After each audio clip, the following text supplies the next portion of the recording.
Guys, welcome back to Marvelous Chats. Time to bring in our boys. Let's do it. Here they come. Say hi to Drunky, Kyle Crunk, and our boy, Zebra Wolf, aka Alex. Here they come, guys. Gentlemen.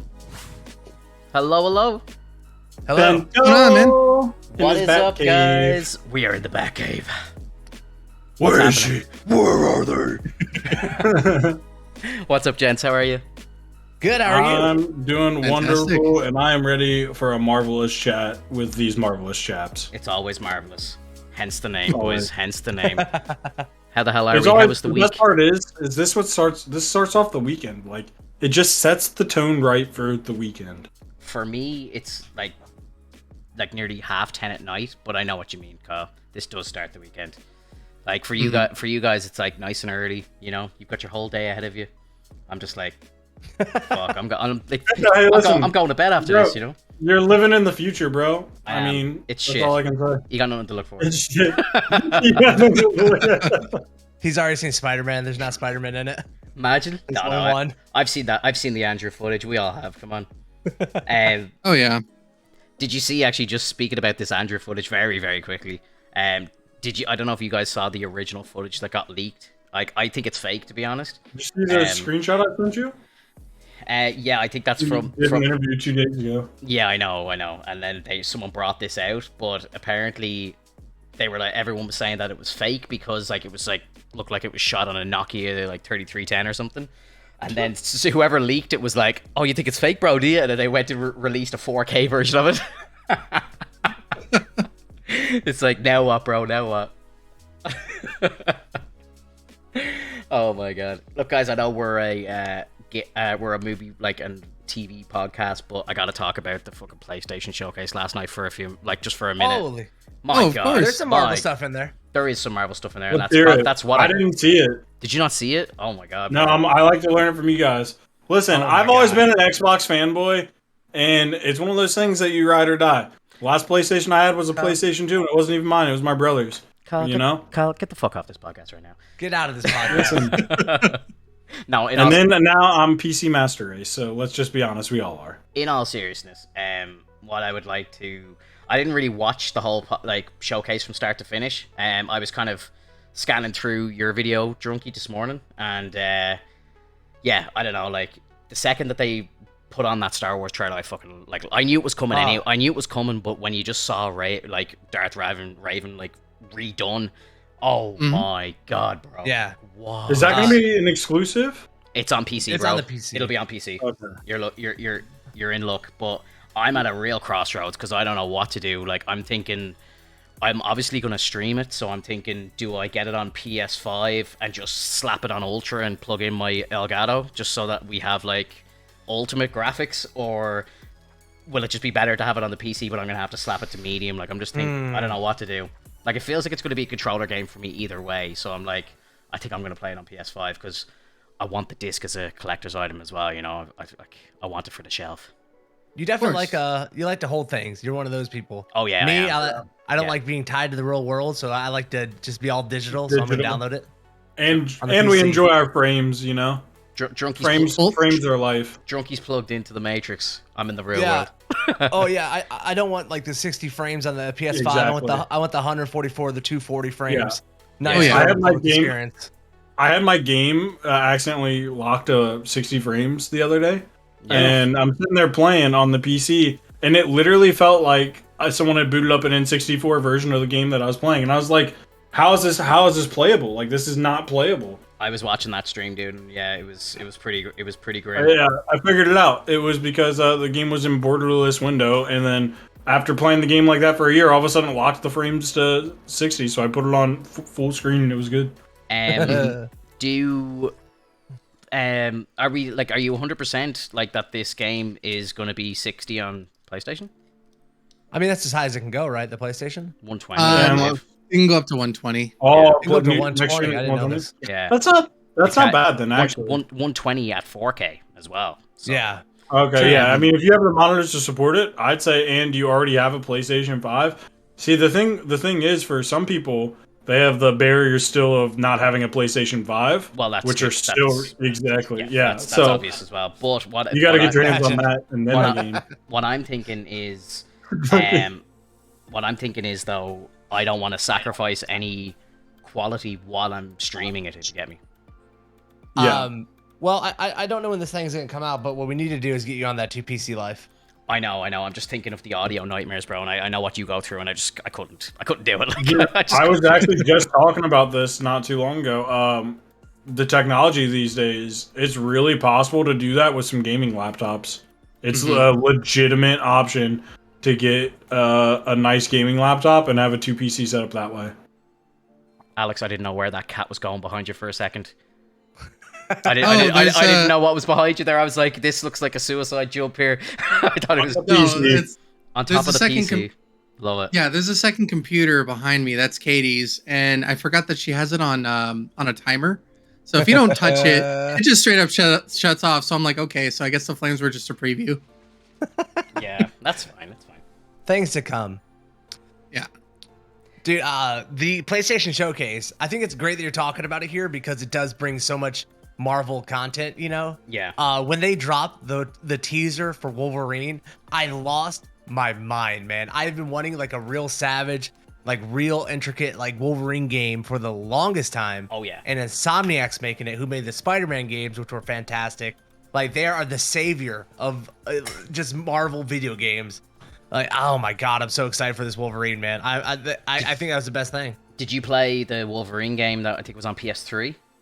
There was a I played a game. little bit at my friend's house, but I never like really deep dove it. It was fun. Like, it was just, you know, you go around like berserker mode, just like tearing through everything. And I think that's what Insomniac are going to do really well. Like, obviously all the ground combat and Spider-Man and everything, just picture that, but your Wolverine like slashing claws around and stuff. I think it's going to be crazy. I can't imagine the game will be like open world, like Spider-Man. It'll probably be like railed to like a storyline, but at the same, I don't know. Well, I just can't imagine like mobility with Logan would be very slow. I would presume, like, you know, I don't know. Maybe I'm wrong. I don't know. Maybe it'll be like the Avengers and he can jump over buildings like Black Widow can or something. I don't know. But, I was saying the same thing though. Drunky would mention that in his stream the other night, and I was like, that sounds like a game that you'd want like a Spider-Man playstyle. And he said, same people that made Spider-Man. So it's that sounds like it's gonna be a blast. Oh, dude, it's gonna be crazy. What are the actual exclusives? I need to know what I'm not gonna be able to play. Wolverine and Spider-Man. God of War and God of War 5. Yeah, God of War. You won't be able to touch. And Gran Turismo 7. Yeah. I can't believe the God of War series. That was like the only series I used to play on my buddy's PlayStation as a young lad, and that was the one series I really always enjoyed, and I've always felt like I missed out on that ever since. God of War 3 apparently was super good. The new one, Drunky, you played it, I believe. That one's supposed to be super good, so which it's going to be crazy. The new God of War. God of War series, I should say. I played God of War 4 on the PS5. It was like it was the first game I played after the Miles Morales game, and I had never played it before, so it was my first time playing it. It was like the 60 frames kind of remaster for PS5, and the game was stunning. And no joke, when I was watching the showcase, like, as amazing as it looks, I was like, it doesn't look that much better than the remaster for PS5, like, of God of War 4. That's how good God of War 4 is. So if anybody has a PlayStation, you can pick that up for free on PlayStation Plus right now, and I would highly recommend playing it. It's one of the best games I've ever played. I would go right there with you. Like, it's like the best game for me, like 100% in terms of story, the scenes. Like, it's the killer, man. It's the best game. Get over here, boy. I've heard you say that, Druggy, and like, I actually, when I started streaming Far Cry last night, and I was recording my gameplay, so I didn't want to pause the game to watch the trailers because people were telling me that the showcase was on. I was like, oh look, I'll do my playthrough of Far Cry and then I'll watch them after. And the second I saw that fucking trailer, I actually said, I was like, I bet you Drunky lost his shit watching this, because I just know how special that game is to you, you know. Yeah. With Star Wars, was the only Star Wars content KOTOR? Did they show anything? I'm really wanting to see something about Jedi Fallen Order 2. Before the end of the year. I'd like to see something. I think we might get something in October, but it's not going to be anything big. Man, I And- nearly cried when I saw 2023 for fucking Spider-Man, bro. Real quick before we get too far away from God of War, did you guys see the release images of Thor and stuff and the uproar on the internet about it? I saw it. He's like, he's a fucking giant, like Thor. He's not like a ripped Thor. He's not like he doesn't have a six pack. Like he's a bodybuilding strongest man with a huge beer gut. Yeah. And the internet can't take it. They just can't take it. Like their mind is like exploding. They're like, Yeah. no, this isn't how it is. This isn't Thor. I gotta look Stop. it up now. Yeah. Thor full God on. of War. Yeah, Is it 5? Thor God of War 5. Yeah, Ragnarok. Oh my God. It's called Ragnarok. It's like the He mix looks- of a Dude, ogre, of Shrek, and Thor from And, like, Endgame. if you had to fight that guy or the MCU Thor, I'm picking the MCU Thor. I do not want to mess with this dude coming in Yeah. God of War Ragnarok. Like he's Yeah. a big boy, and He like looks big like boys kinda- are just trouble. He looks like Yeah, he's he looks got like no. the mountain. Like, He looks like fantastic, You stab him though. and he's just gonna pull the sword out. Like, what are you doing? He looks like he's got no kind of filter either, though. Like he'll like crush you, like he'll crush your head, like like. How do you feel about the hammer, though, Drunky? Eh, it feels. It feels like a real mythological, like Yeah. it feels like a Norse Thor. This doesn't feel like an Americanized or even a Westernized version of Thor. It feels like a Norse one. Yeah. And all their weapons were always like super accurate. Like, you know, this Mjolnir, like if this was like a god weapon, like you really couldn't pick it up. It's not like a real functioning hammer. But the Yeah. one that Thor uses in in God of War, like looks like that's something you would fight with. Yeah. Right. I'm already seeing memes of Thor with Stormbreaker holding Kratos' head. Oh, jeez. That's fantastic. But- dude. But you know that Thor, it does make me feel like they're really trying to tie as much to Norse mythology as possible. For sure. Because when Thor goes out and he goes into like he fights, he's the god of thunder. He comes back after a good battle, and they feast and feast and feast, and they're powerfully hungry after such big battles. And so I totally understand why he's like a big gut kind of person, because he's just constantly consuming there's and drink all the fighting. time. Drinking. Yeah, they drink that- meat. all that meat beer, has bro. a lot of meat has a lot of calories. Okay, meat's fattening. This is a accurate. This is probably one of the most accurate representations of Thor, because let's be honest, Chris Hemsworth is too good at looking of a man for any one person. You know, he's got the looks of like 3 models in one person. Okay, he needs to But chill out. That's one of the biggest issues, though, when it comes to doing any sort of Norse mythology nowadays, is that when you think of Norse mythology, you're thinking MCU, which means you're thinking Chris Hemsworth Australian with his muscular surfers. arms. Yeah, pretty much. Yeah, true. Yeah. So obviously, what did you think of the Spider-Man trailer? Craven pumped and for it. Venom. Oh. Fuck me, like crazy. Like Perfect. yeah. When I saw I in the wish- shadows, I was like, it has to be Venom. Yeah. I wish that Venom that they put in this game was the one that was in the movies, because he looks way more terrifying, way more how I would think a live action Venom would look. Yeah. Like they nailed it, bro. They nailed it. Mhm.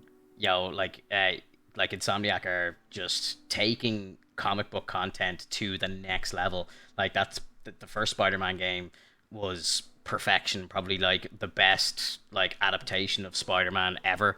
And then they bring Miles out, and Miles is just amazing, like crazy good.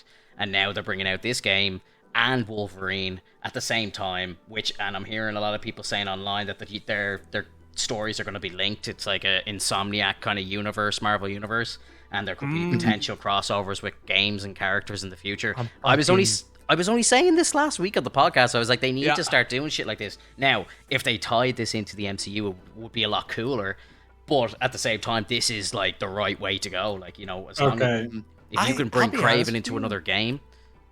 I hope they don't get near the MCU with this, because I enjoyed the Spider-Man game more than any movie that's ever been made. And so I feel like just keep them away and do your own thing and let me enjoy this, because it's the best, bro. Yeah, I agree. you know- It's perfection, bro. Yeah. Perfection. This makes me kind of mad to see this Venom, because this Venom is low-key terrifying, and then like what Junkie said off the top, to get what we're getting as the Sony's live action Venom, and then to see them do it so like that's good. I just looked up the pictures as you guys were talking, and it's scary. Like it's almost got an alien vibe to it, like the True Venom always did. Like that xenomorph kind of like gonna eat your whole face off, and he's not gonna be like, oh, can we eat him, and be a dipshit.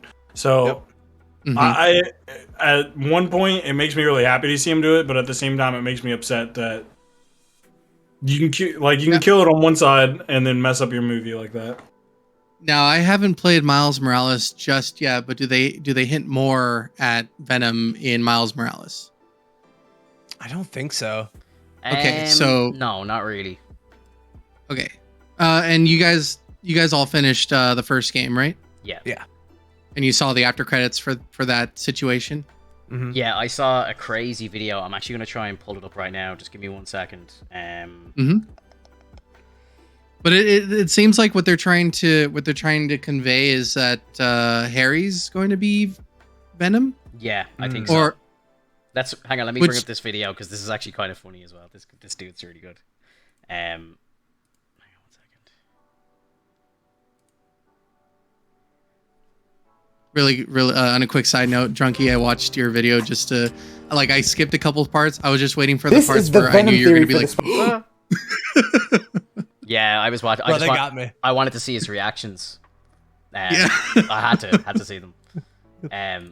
Okay, check this out, guys. This is the Venom theory for the Spider-Man PS5 game. Based on the ending of the first game, Harry Osborn will be Venom. Peter Parker will then fight his best friend Harry Osborn as Venom. The symbiote will then latch on to Peter Parker and we'll get the iconic black symbiote Spider-Man suit. And then once he's rocking that bad boy, we'll have Kraven the Hunter hunt him down based on the storyline Kraven's Last Hunt. He'll shoot Peter Parker, he'll then end up in his grave, Peter Parker will rise from the grave, take down Kraven the Hunter, and maybe Miles Morales will have to fight Peter Parker in the black symbiote suit, and then the symbiote suit will then find its way to Eddie Brock at the very end, which will set up a standalone Venom video game, setting up for part 3 where Peter Parker will have to fight Green Goblin and possibly Venom's Eddie Brock. Let's get it, baby!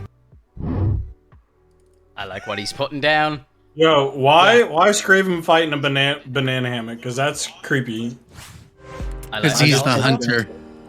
He hunts anything that's a challenge. Bro, I feel like you're just asking for like infections. You're gonna get a lot of little cuts. You're running around dirt, and just seems impractical. The only reason. I mean, come on. Military side just come out like this. You see, there's a lot of infections down there. You don't want that. You want some high socks. You want some pants on. Yeah, like last thing you want's a banana hammock. Good thing he didn't. Like if God forbid he used any weapons, that hot brass is hitting places you don't want it to hit. Just saying. Fact. Okay. Yeah, like I just, I've spent a good bit of money as people are spending on PS5s, and I haven't seen any value out of the PS5 yet. But looking like next year and 2023 is going to be pure flames. I feel like this year was a hybrid year. They're really still trying to sell PS4 games and content at the same time. So, which you usually see when these new consoles come out, you have like 1 or 2 hybrid years where they're trying to just push content for both. And then I think what you guys have mentioned, like I said, I didn't watch the showcase. It looks like they're really kind of taking that step forward and saying, all right, we're making PS5 stuff now. Not really necessarily for the PS4. Do any of these games, are they going to have PS4 compatibility? No. Exactly. It's PS4 is going to be done next year. For sure. And I think honestly, this is last gen down to you, man. Yeah, it really did. I think everything did, because like a lot of these games and stuff kind of work around movie releases. That might be why they're waiting. The game probably could have came out sooner if the Spider-Man movie came out sooner, for instance. Well, there was a quote, and this is what Pinto was in tears about. In 2023 it comes out, and there was a quote from the guy who's like voicing Venom or something, who talked about just like how massive the game is, and it's like bigger than the original. I'm happy to wait if that's the case. Like, I'll wait, but it's just sad when you see it, because it's just so far away. But if it's going to be worth the wait, I'll wait, of course. Like, but yeah, I just wish it was next year. There are a handful of games that are coming out like this year, next year, that are going to really like satiate our interest for now until 2023 hits, and then like that's when the big boom is going to hit us, and then we're going to just have all these amazing games coming out at the same time, and we won't even know what to do. Yeah, the next couple of years, it's like it's nuts. And I thought this year was gonna be really good, and then everything got like pushed back a year. Yeah. Like we were supposed to be getting God of War this year. We were supposed to be getting Horizon this year, and everything just keeps like going and going and going. And you know, even they're releasing Halo this year, but it's not really ready. There parts of it they're holding off on until next year. So it's been a disappointment, and I think 2022 might be one of the bigger years in gaming, but 2023 might just be like slap, bro. Because if Spider-Man is like up there, we'll probably get another Ghost of Tsushima game, like a sequel to that in 2023. Like it's gonna be a huge year. Yeah, I would be shocked if there wasn't a sequel to that game. Yeah. Shocked. And then, I mean, we also have Project Eve, which to me looked like a fantastic game. Just it was just nonstop. I don't even know if that was full on gameplay, but if it was, oh my goodness, I am so in. Yeah, that looked Like, really fun. So fast paced. The main character looks like such a badass, and like even the enemies look cool, and it's just a fantastic look to it. And I can't wait to see. What was that? I was gonna say the style of that game like looks like it's straight out of the early 2000s. Like it doesn't feel like it's in this decade, man. Like a girl like with like a huge personality and like really long hair. Like it's straight out of like last decade.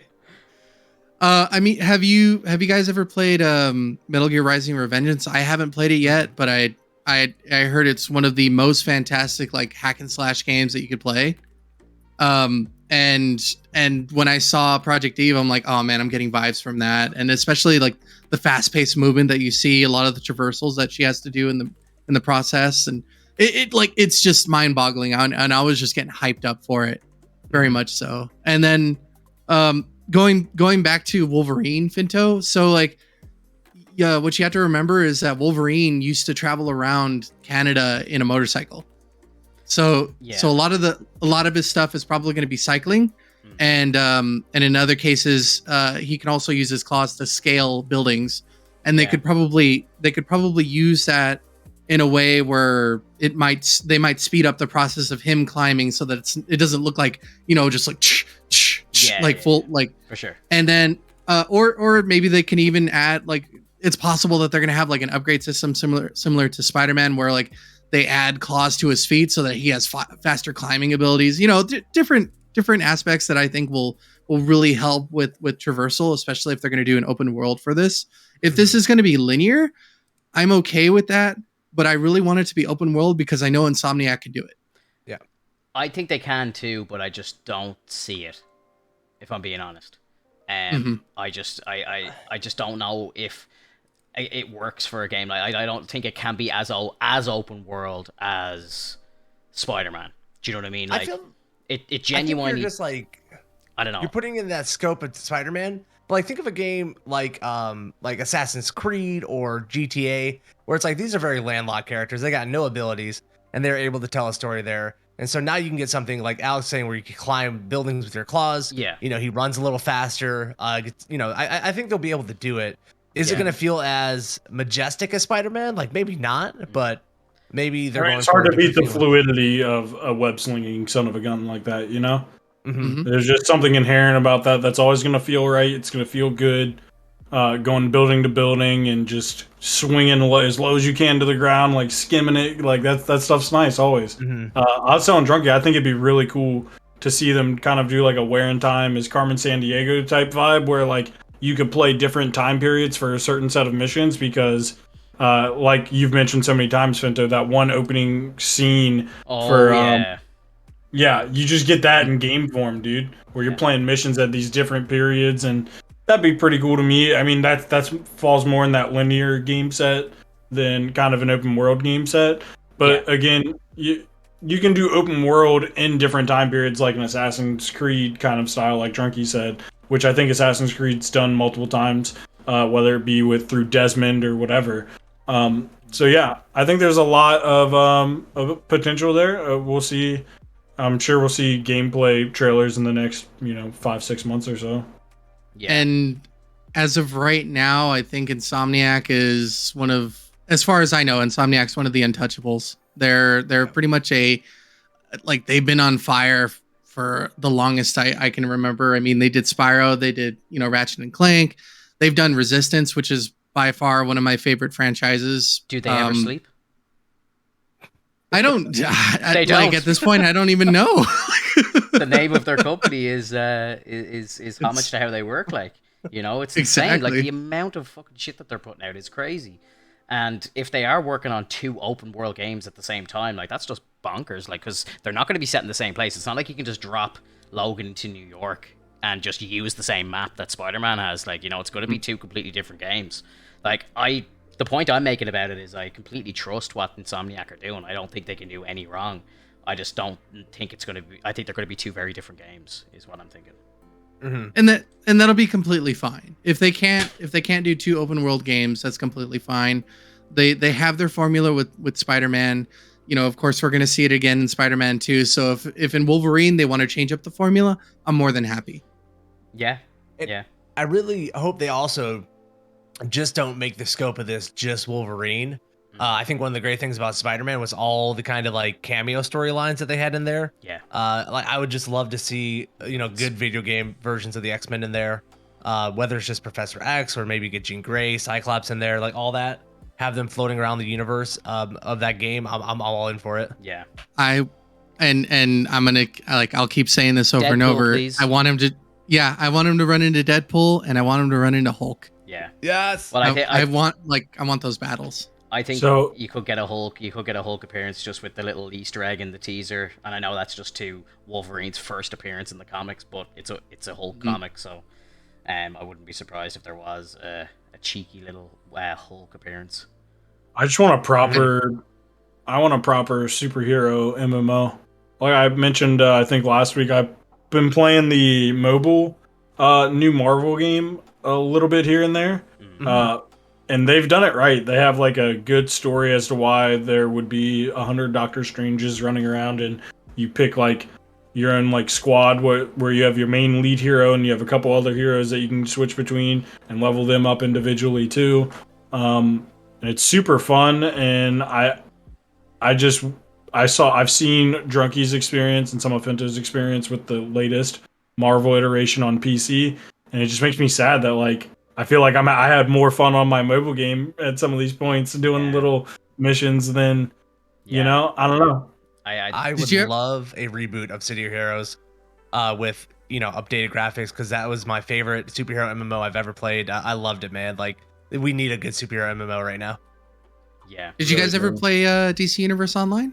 No, but I think we watched the trailer you sent me on here like a couple of weeks back, and I don't know how I never heard of that game, and I'm actually very thankful I never heard of that game, because it would have taken over my life, I think. Yeah, and like if you were to take a look at a lot of the costumes that they had for Endgame content, it looks so good. Like those are costumes. Those are things you want to wear. Yeah. And Kyle, I don't know if you've ever heard of it either, but that's kind of like the scratch that would come to your itch, because the idea behind that game is that you have exobites, and the exobites latch onto humans and change them into superhumans, in which case you can pick and choose your powers, like your starting powers. You can like decide on what type of mobility you want. You can either do like gadgets based flying right or now, bro. speedster. Stop selling me on this game. You're gonna, like Pinto said, like It's I can't so find good, a game dude. like that. Is it still got a big community? How old is it? It's probably at least a decade or 2 old, but not too. Cool. That's what I needed. That's what I needed to hear. I needed time to bar me from this. Yeah, pretty much. Like a lot. Like I first had a firsthand like play of it, and it was really fun. But I didn't know anybody else that played it at the time. But at the same time, it was really cool being able to do things like using Superman's like updraft to like stun people, and then use like ice breath to freeze people in place, stun them and root them, and you know. And I was also a brawler, so like I was able to be the tank of the group, and you know they had all of the different abilities going on. And later on, I think they added Green Lantern. Nice. It's really cool. I really liked them, and to kind of bring it back to kind of movie content and stuff, but the DC released this week the animated trailer for the Injustice movie. Did you see it? Oh, I did not see that. Oh my god! Nope. Let's watch it. Hang on. Any excuse. This movie, based on a game, so I suppose we're still talking about games, but this is probably one of my favorite comic book runs is Injustice, which it was a comic run that continued on after a video game and went on for like 5 years and just got so deep and like went like 5 years into the future. The storyline just got insane, like amazing, so good. Like if you could pick up, I would highly recommend go onto like bookdepository.com, pick up the Injustice books. You probably get them for like $15 each, and it's honestly, it's an amazing buy. They're like 5 paperback books and they'll be the best read ever. But this trailer is just amazing. Yeah, let's throw this up. We gotta see this, guys. Do you want me to share the screen in here like we did with the Spider-Man trailer? Is that better, or do you guys not mind watching this stream with the tiny bit of a delay? Yeah, I just watch the stream. Okay, fine. It's easier of a setup for you to just run it. It goes a bit smoother. Yeah, you're right. Check this out, guys. Oh my god. Rated R as well.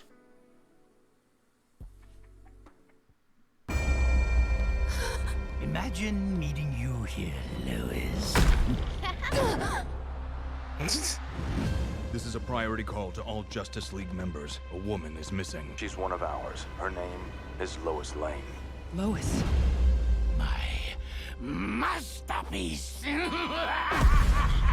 Brace yourself! You took his wife. You took his unborn child. And his city. Why? After all these years, Batsy, you really need reasons from me? What happened to Metropolis can never be allowed to occur again. You'll throw away everything the Justice League stands for.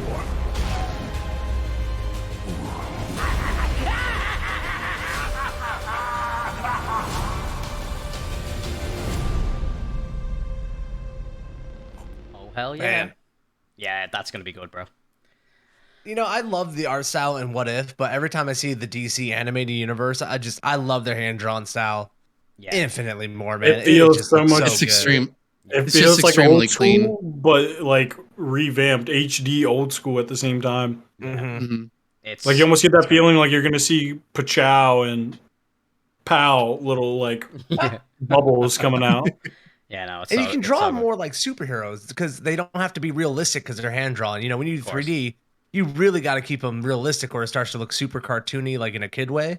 And that just looks like, you know, they're able to give Superman that like huge chest and Batman like those stark shoulders. Yeah. And they just can't do that in What If. What if is very Yeah. Disney animation? Yeah. You know, like you could. Oh, How dare they? that's So yeah, speaking of What If, let's get into the episode this week. We have 2 What hours If. Set up later. sideways. What'd you say? I said, look at me setting up segues. Yeah. What If Zombies So what? this week? Everybody here is here for the Marvel content. Let's go. When I edit this for YouTube, I'm just gonna cut out all the game talk at the start. Sure. Well, on that note, if you're watching this on YouTube, make sure you leave a like on the video. And if you haven't subscribed to Marvelous Chats, feel free to do so, man. MCU podcast every week. Links in the Kyle chat, guys. and Finto have been putting out reviews of the episodes for the DC Titans on HBO Max, so make sure you're checking out that content too. And of course, you can find us on audio platforms.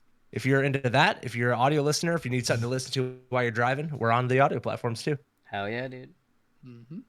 Yeah, I'm working like on kind of doing a little bit of video editing, which I really am looking forward to when they bring out some new like Star Wars content and stuff. I'm really looking forward to making some Star Wars content, kind of, and I'm gonna try and do it like very fast as well. Like I know the DC content's coming out quite late because I took like 10 days off and it just kind of fell in the middle of the episodes coming out, but they're coming out quicker now. But yeah, it's going to be like when it gets to like Book of Boba in December, I'm going to be like next day sort of stuff, like, you know. We'll be catching up this week too. Yeah, I'm going to probably Titans. I'm going to do episode 6 of Titans tomorrow, and then we can record episode 7 then on Tuesday or something.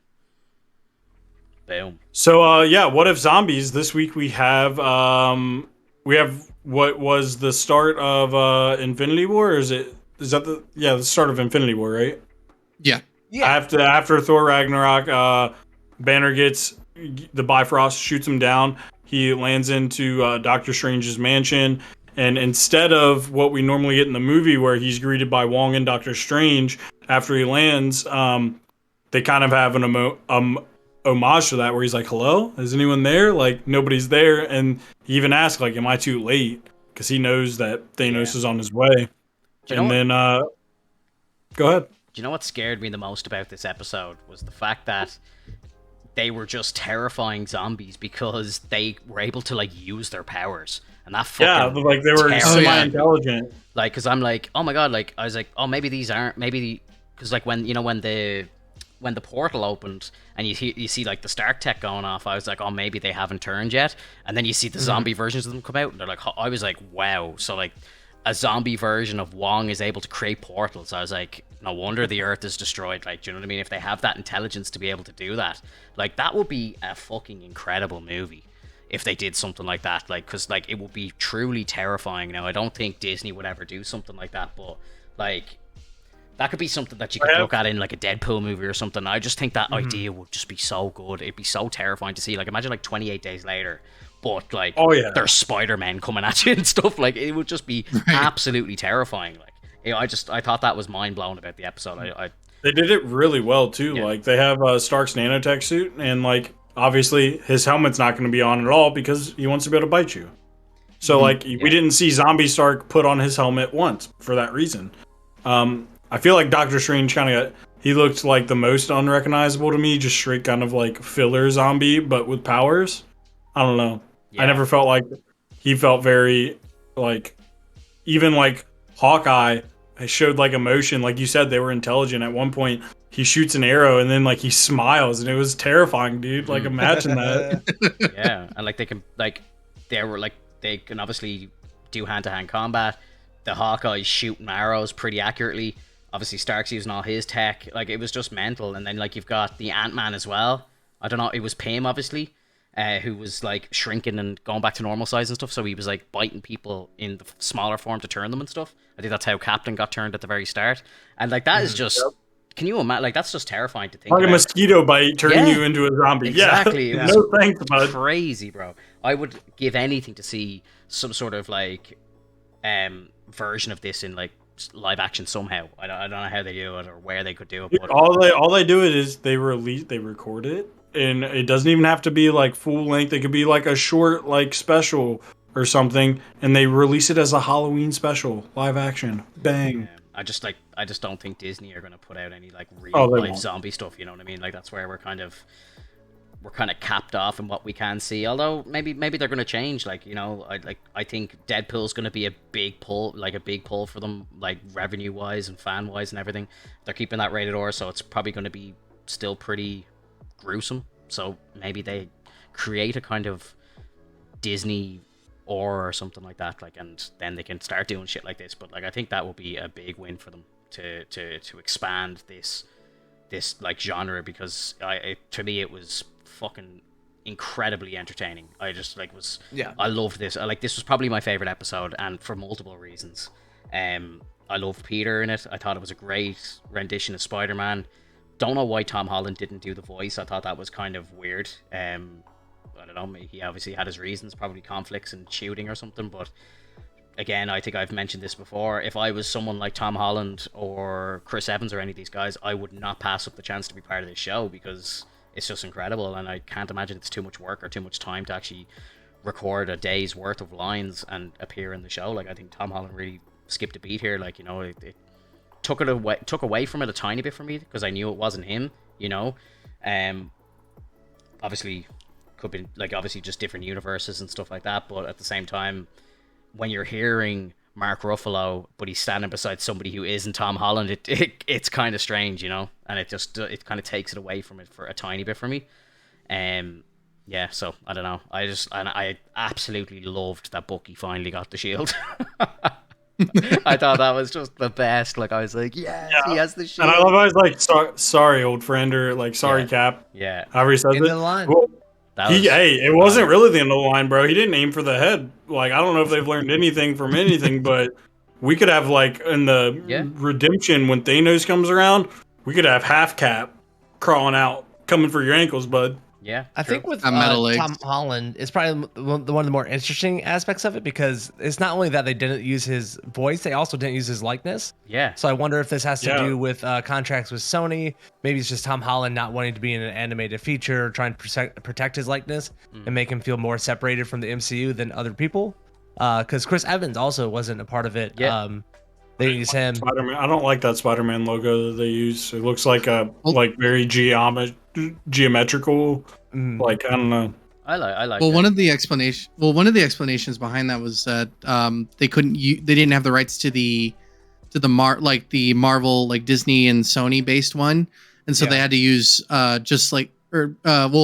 so they couldn't use like the Amazing Spider-Man one or like any of the other ones, so they had to use this generic one.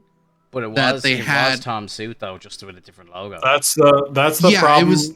It was. I think it was holds from back one or this two. industry. Right? They're not interested in making the best movie. They let things like these rights things come in the way of a better movie, and it's super frustrating to see that happen these days. It started with trying to tailor the content to foreign audiences to just try to get more global sales, and now it's to the point where it's just like, make the best content you can make and let the dominoes fall after. Like, How do you explain Thor though? They should be making the best content, like with this shared. How would Disney make it and then get sued by Sony and they can't release it?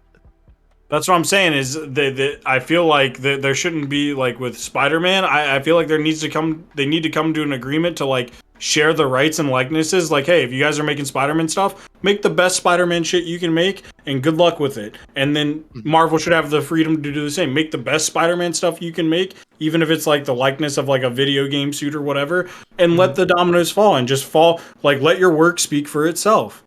I think that's just my opinion at this point. If it's right. I agree with what you're saying. You should be able to make a Spider-Man movie, Kyle. Yeah, it's gonna be ass. I agree. I think you might be right in what you're saying, Drunky, with the kind of conflict between Marvel and Sony. But like, how does that explain the Chris Hemsworth thing then? You know, like, it's a completely different Thor by the looks of it, and I don't understand that, and that's nothing to do with Sony. You know, so it could be on the agents and like the. It also could be a part of their contracts where they only have them for, like, let's say, 2 more projects, and if they put them in this, maybe that like burns one of those projects, so they don't want to like bring that to negotiation yet. Maybe, yeah, you might be right, because I think Chris Hemsworth probably only has like 2 projects left on his contract, and I think his character is probably going to be done soon. So maybe they do plan for What If to go on for like 5 more years, and then they don't want to have to like redraw the character. So that does make sense, yeah, I suppose. But yeah, I don't get the Tom Holland thing, because I presume Tom Holland's going to be around for like another 10 years, like, Yeah, maybe, but he also comes off as kind of a little prick, to be honest with you. Like, there was an article out where he said he wasn't going to cut his hair for Spider-Man, and he's like, deal with it. I'm like, okay, buddy, like, whoa.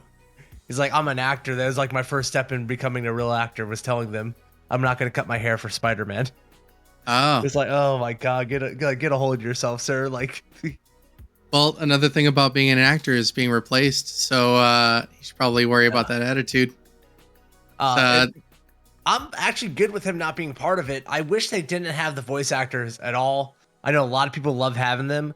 I'd rather them have actual professional voice actors who know how to deliver the lines, for a voice acting or for like animated features.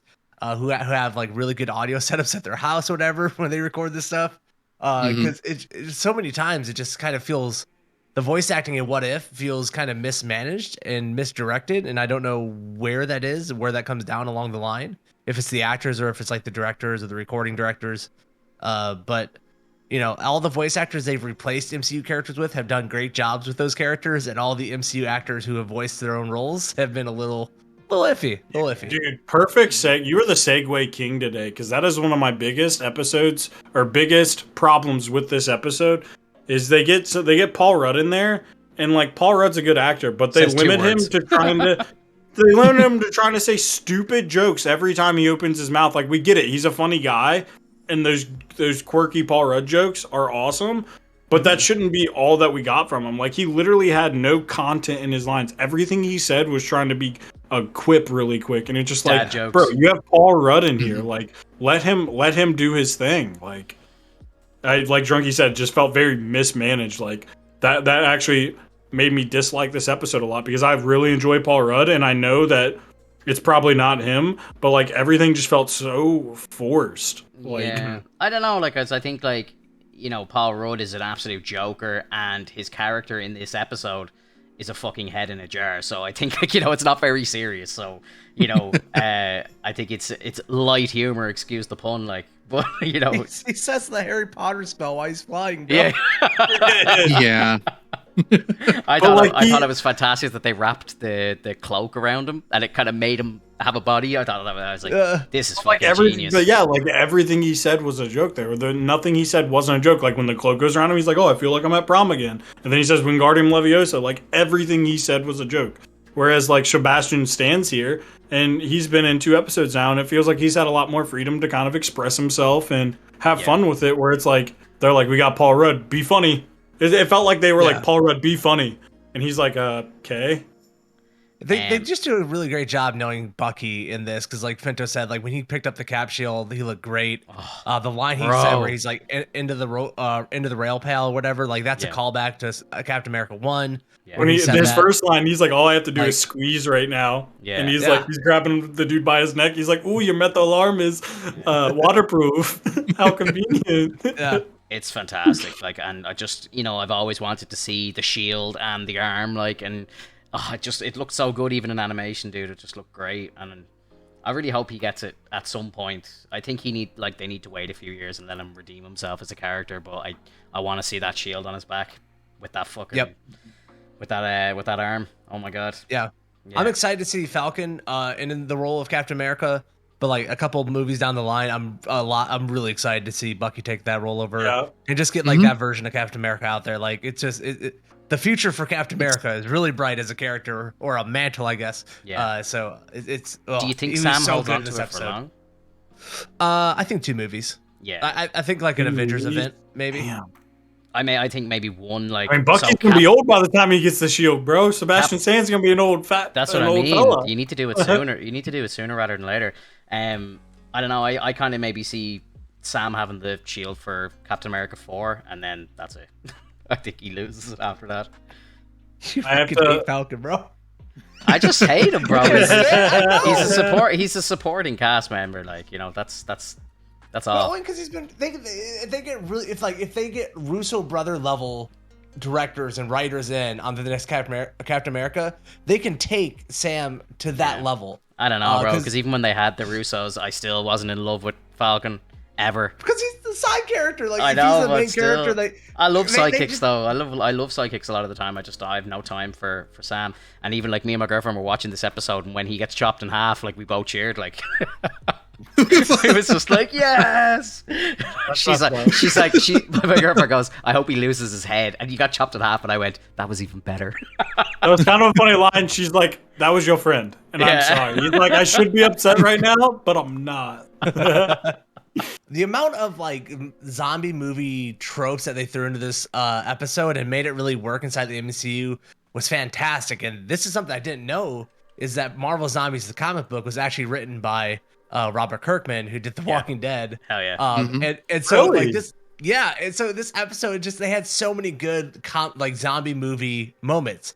It completely worked, even up to the very end. How they left the episode, it just felt like a zombie movie, man. And it is probably my second favorite What If episode so far. It was good, man. It's a great episode. What's your number one? The Strange one? Probably the Strange one, just because I really enjoyed Doctor Strange, and I felt like that one had a little bit more heart to it than evering else. And it was a mindful. Bro, we gotta give John Favreau a shout out for this episode. First of all, they draw him with that shirt that says "I'm saving myself for Thor." I'm like, fantastic. And then blam, blam. Are you making blam, shooting noises? Are you saying blam? Yes. And then even as a zombie, he was like blam. Bleh. That's It that's was like a just really running good. that's like a running kind of Star Wars thing as well. A lot of the actors have come out and said that, you know, when they start doing the lightsaber choreography and stuff, they're making the sounds with their mouths and stuff. I know, like Ewan McGregor and Hayden Christensen said it all the time. Like, you know, they'd have to stop takes and be like, Hayden, you're making the noises again, because Dude, how could you not? Pew, pew, pew, pew, pew. Yeah. How do you not? Oh, of course, like, you know what I mean. Like, that's their job, is just being a fucking child, like, you know, just playing around with lightsabers, like. So I can't blame them at all. And another thing, I did not know we were going to be getting more of Chadwick. I was really happy to see that. I think we're gonna get more. I think we get more again. I don't think he's finished yet either. That's awesome. I really liked how they had him in this episode, and how like he was written in to survive, because obviously zombies wouldn't be able to bite through a vibranium full head to toe suit. The twist, kind of spoiler here, the twist at the end that Vision's the bad guy, and he's kind of harboring the Scarlet Witch zombie, which what do they call her? Lady Baba. Baba Yaga. Baby Yaga, yeah. Baba Yaga. Baba Yaga. That was good. It was really good. To see her animated, even though it was a zombie, they really showed like these classic, powerful chaos magic Scarlet Witch, kind of like to see that X on that door, kind of like, and then the red light coming through it. I don't know. I really like that moment. Great episode. Cool twist at the end. I actually liked what they did with the Vision character, because it kind of it's kind of like a yin yang thing with how she, like what she did in WandaVision, you know, like she literally went full blown villain for him, you know, and like I will say I don't like how they wrote him out of the episode though. Yeah, like he just kind of like, oh, I have to atone. He's like, oh, I'm gonna atone for that. So I thought he was gonna go fight her, and he's just like, no, he Thanoses himself and just rips it out like, all right, bud. Why didn't they do that in Infinity War? Yeah, I mean, if he could just rip it out himself, then you kind of are messing up the. Yeah. Well, in the Infinity War, they explained that by showing that like they could simply remove it by going to Wakanda and having it surgically removed, and so that would save Vision from being killed, and so that would be one less person being killed, and plus, you know, Rogers was like, we're not getting rid of anybody. We're trying to keep everybody alive. Movie, he asked Wanda to do it. Like, even when like they thought Thanos was about to grab it, it's not like he didn't try to do it. I don't know. It's kind of weird. Well, it to me it was very far reaching when he decided to like pull it out of his head. Yeah, I think they could have just left that out, and the episode's better. You know. Yeah. That or they could have have Wanda do it, because now she's a zombie, and show that like. She doesn't have love anymore. He loves her. That's why he kept her alive. She doesn't love him back. It's a minor detail, but it's like in this one, he was trying to give them the Mind Stone because it can work. Like they can use it to like help out with the zombie crisis. Yeah. But he was trying to get Wanda to destroy the actual stone, and she can destroy it. He can't, but he can rip it out of his head. Right. But I really do think they were just trying to like lay over again like a zombie trope on top of it. It's like, atone for your sins, you know, you sacrifice while everyone goes because you've been messing up having a cannibal farm for this loved one. Cannibal farm. Well, yeah. I love how that's how they turn Spider-Man into an Avenger in this one too. When Mark Ruffalo is like, he has the Mind Stone, he's like, well then avenge us, and he just hands the Mind Stone to Peter Parker. So yeah, I like that part. Well, as far as the show, I really like to be completely honest, I didn't like this episode that much. I felt a lot of it had some continuity issues. The fact that Vision, sorry, yeah, go for it. The fact that we, it's not me this time. This is very exciting for me. This is so good. This is he's on the other side of the fence, Drunky. How do you like the grass over here? We're living in a what if situation. What if Alex was the one who didn't like the episode? Oh my god! Go ahead, Alex. Talk your shit, bud.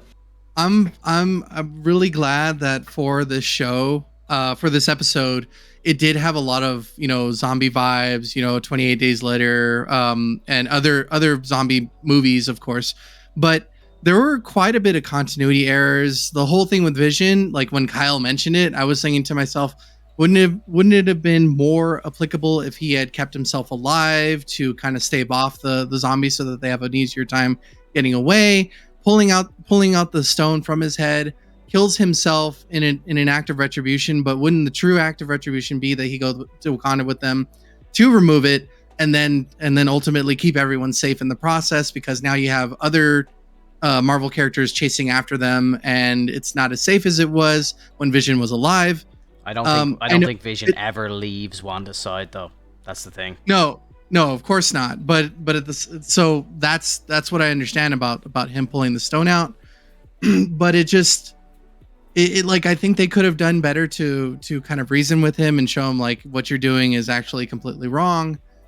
Because if you think about it, the way Vision was holding Wanda was actually for their sake and for his. Yeah. So if you think about it, had Wanda not been satiated, she is a chaos magic user. She is she is a Nexus being. She is the embodiment of this reality. And if she were to run rampant as a zombie, it's game over. Oh yeah. So he was doing them a favor by chopping off T'Challa's leg and like feeding it, but it's tough. It's a tough deal. Like you want to try to keep everyone alive, but also keep your level at bay. But it to me, the ultimate feeling behind that was that maybe he could have thought this out a little bit better. But then again, we're all at we only have like 30 seconds left before the bomb explodes kind of situation. Mm-hmm. But yeah, it's a very dumb version of Vision. Like Vision should be able to calculate a little bit better of a scenario. It really was. And I get that he developed emotions as he, grew as a character and whatnot. But like logically speaking, he'd be able to do something a little bit more than just ripping it out of his head and then being like, here you go. And it just makes it harder. It just makes it harder for the situation. But other continuity errors was like, how did Thanos get the other stones? I know he probably went to go and get it from Strange, but in terms of Strange having the stone and probably being aware of it as a zombie, he probably could have like done something about it. I'm not too sure, but it just felt weird how there's no mention of Thor. We don't know what happened to Thor. We have a zombie Thanos, which I think he has most of the stones. He has the ability to push away, pull people. He even had the reality stone. He could have changed reality to the point where he could have, calmly pulled that stone and taken it and still been alive in the process. I understand that we're thinking in terms of zombies, but this just felt really, really convoluted. Like the heist is gone. So now he's a zombie and now he has the stones. He gave his own life. He became a zombie to get the soul stone. Ultimate twist. Well, and he's, obviously he was unaware of what was to come after being bit. It's possible that he ran into Ebony Maw and Cull Obsidian and they bit him and he was like, oh shit. And then, that's what turned up. But, other than that, I have to agree. Paul Rudd felt very, very forced. It could have, but in my opinion, it could have been Paul Rudd just being Paul Rudd. Because he can. That's what I think it was. Like Paul Rudd's an absolute joker. He's a piss taker. So I just thought he was just I'm in an animated show. I'm having fun here. I'm ripping the piss. I thought that's what that was. I don't know. And I didn't think anything of it. I don't know. For me, it felt like it was like maybe he had more lines, or maybe it's just one of those situations. Like maybe he had things that weren't jokes. It just feels weird when literally every time he spoke, it's a joke. Like he literally didn't speak without. And I get that that's just shtick too, but I don't know. It's like right. with everything, balance, And the comic fan in me was also saddened by the fact that none of the zombies were cognitive enough to actually speak properly, as in the comics, because in the comics they're all afflicted by what's called the hunger, and it in turn turns them into zombies. But at the same time, they all have the ability to speak. They are all able-bodied, and they know what and they know how they're feeling and what they need to do in the process. They're aware of what they're doing, which is partially what you see in the fact that they're using their abilities. Vampire zombie type thing. Yeah, in a sense, it just feed. Right, and being consumed by the hunger is a tough deal. But it would have been even cooler, in my opinion, if they had used that same type of virus. They didn't have to call it the hunger. They just, use another type of zombie virus, and it in turn lets them speak. And so it becomes a more heartfelt situation when you know that the person you're about to chop in half is talking to you and telling you like, I can't do anything about this. I must feed kind of situation. Yeah. Like it would have been more heartfelt. It would have felt a lot like the Doctor Strange episode, because then in the moment where we see Captain America and Bucky standing like in front of each other, it would have been so cool if Cap said something before he was ultimately chopped in half. Yeah. I mean, the only emotion I would have had with that would have been humor. I would have laughed so hard, like Sam's mid sentence and gets chopped in half. Slice. Yeah, like Cap, he goes to say something, and Cap's trying to say it, and you just hear his voice like trailing off as the train goes away, like oh, But to me though, it felt very like, I don't know, too cliche in my opinion. Because a lot of the moments that they had with Hope and Spider-Man, it just made me roll my eyes. I was like, okay, buddy, like we already knew that. Was she not to shrink back down? I'm sorry to interrupt, but this is something that's been bugging me, and if I don't get it off my chest, I'm gonna get riled up. How inconsiderate! She's trying to be considerate, like, here, I'll be bait for you, and then just turns into a giant ass zombie. Like, last second, you need to shrink back down, fam. Like, what are you doing? I thought the exact same thing, but then I thought, well, actually, Pym was going around biting people as in his miniature size, so I presumed she would have still had the power to go giant or not. Because I thought the exact same thing. Pym or Lang? Pym. Pym was the one that got Cap. Pym's the one. Pym has destroyed 2 universes in this show. That was going to be my next point. I was like, can we talk about this for a second? Because Pym was the one that went down into the fucking microverse. Quantum realm. Mm-hmm. And basically brought the virus back with him. Because he was trying to save find his wife, and they said his wife and was infected with a quantum virus. Yeah. And so he's now destroyed 2 universes. So, like, what the fuck is up with that? I hope they're not trying to actually set him up to be a big bad, and like he's not in the MCU right now, isn't he? Gone in the actual MCU? He's been dead, right? He'll be in Quantumania, I'm sure. Yeah, he was at the funeral for Tony Stark. Yeah, he was. Oh, okay, yeah, you're right. I don't see him becoming a villain, but I like the way he is a villain in this, but at the same time, he's now destroyed 2 universes. I'm like, on this mobile game, he's a villain like a bunch, and really? like they have him in a bunch of different universes, showing up as they have him as the Yellow Jacket and the villain in the game too. Mm. Yeah. I mean, he's definitely a character that's like he doesn't go along with the group. Like he does what he wants. And that has like negative consequences sometimes, but it's like what he wants, I gotta stop the conversation for 1 second. Blake, you just put in the thing. Can we take a moment to appreciate Finto and Drunky's mic arms lining up perfectly? They look actually perfect.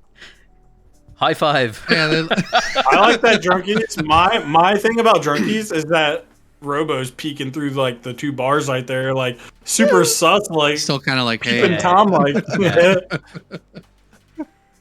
high five, Robo. High five, Robo. Oh, he's in there. Legend. What do you guys think of the end of the episode? Do you think that cliffhanger was Thanos being the one? Do you think they bring it back for another episode this season or next season, or they just leave it there and that's the end of the Marvel Zombies? I only opened up IMDb because I wanted to just see would we get a hint of another episode, but it looks like on IMDb next week's episode is the Killmonger one with Tony Stark, and then there's 2 episodes where there's no information on them. I personally think that they don't go back to this season, but I think in next season they will, because they've lined up a massive story to not go any further with it. Well, I think they did a lot since they have already, like, this is the 4th one now that has a setup for a continuation. I think next season they kind of just mirror the episode. So, like, the first episode of next season will be the continuation of Captain Britain, and then so on and so forth. We'll get, like, a filler fun episode next season for the episodes that don't have continuation. And do you know what's crazy? We're probably gonna get Captain Carter in live action before we see her again in animation. That's crazy. Ooh, that's crazy. And I'd be poised to see how that turns out. That's kind of nuts how they're bringing their animation closer and closer. Like, do you think next season we actually of this show, like we get like a Shang-Chi, we get the Eternals and What If? Like, do you think we're gonna start seeing that stuff? I think we see everything. I think even I think the next season goes even crazier, and we start seeing like Wolverine and mutants and shit. I think it go. I think it goes, awesome. I think it goes wild. Venom, everything. You know, I think they go all out. Yeah. I truly see them doing like an animated Spider-Man series that's in the MCU. I see them doing it all. 100%. Bring back Saturday morning man. cartoons. Oh, could you imagine? Even if it's on a streaming service, just release them on Saturday mornings just to get that vibe. Like, that was such a childhood thing to have like shows lined up on like Saturday, Friday, Sunday mornings. Like, oh, dude, yeah. Ooh. I used to remember running down the stairs on Saturday mornings and like sliding into the sitting room in my socks and just throwing the TV on and just like Saturday morning cartoons, X-Men, Spider-Man, all that shit. Crazy, dude. God. Finto, you saw Shang-Chi finally, didn't you? I did. I was gonna say, do we want to do like a kind of full breakdown of Shang-Chi now? Yeah, now we can do spoilers. It's been, I'd say, like we said last week, if you're a diehard fan, if you're one of those people that is like really into like keeping up with everything MCU, you've probably seen it at this point. If you're someone that is gonna wait for it to come out on a streaming service or DVD or something, then you're probably not too concerned about getting spoiled anyway, you know? Yeah, guys, if you're watching this on YouTube or if you're listening on Spotify, I have a big giant sticker up on the screen right now that says spoiler alert, so you've been warned. If you haven't seen Shang-Chi yet, you might want to come back later. We should get some sounders like from the Star Wars movies, like when the air raids are going on. It's like, woo! Yeah. I have that on a soundboard. Yeah, dude, I would love that. And anything to like put anything Star Wars related. All right, Max. Fantastic. Max is going to see it tomorrow. Max, we'd love to hear what you think about it tomorrow. Max isn't a real Marvel fan. Sure. I'm actually going to see it. I'm going to see it for my second time tomorrow. Oh, wow. So you're going to be singing it for your second time as Max is singing it for his first time? Looks like you're twice the fan that Max is. No, I know Max has been busy. I understand. I'll let him slide on this one. He usually sees shit before me. So he's a real one. He's a real one. Yeah, so guys, Shang-Chi is a fucking monster in the box office.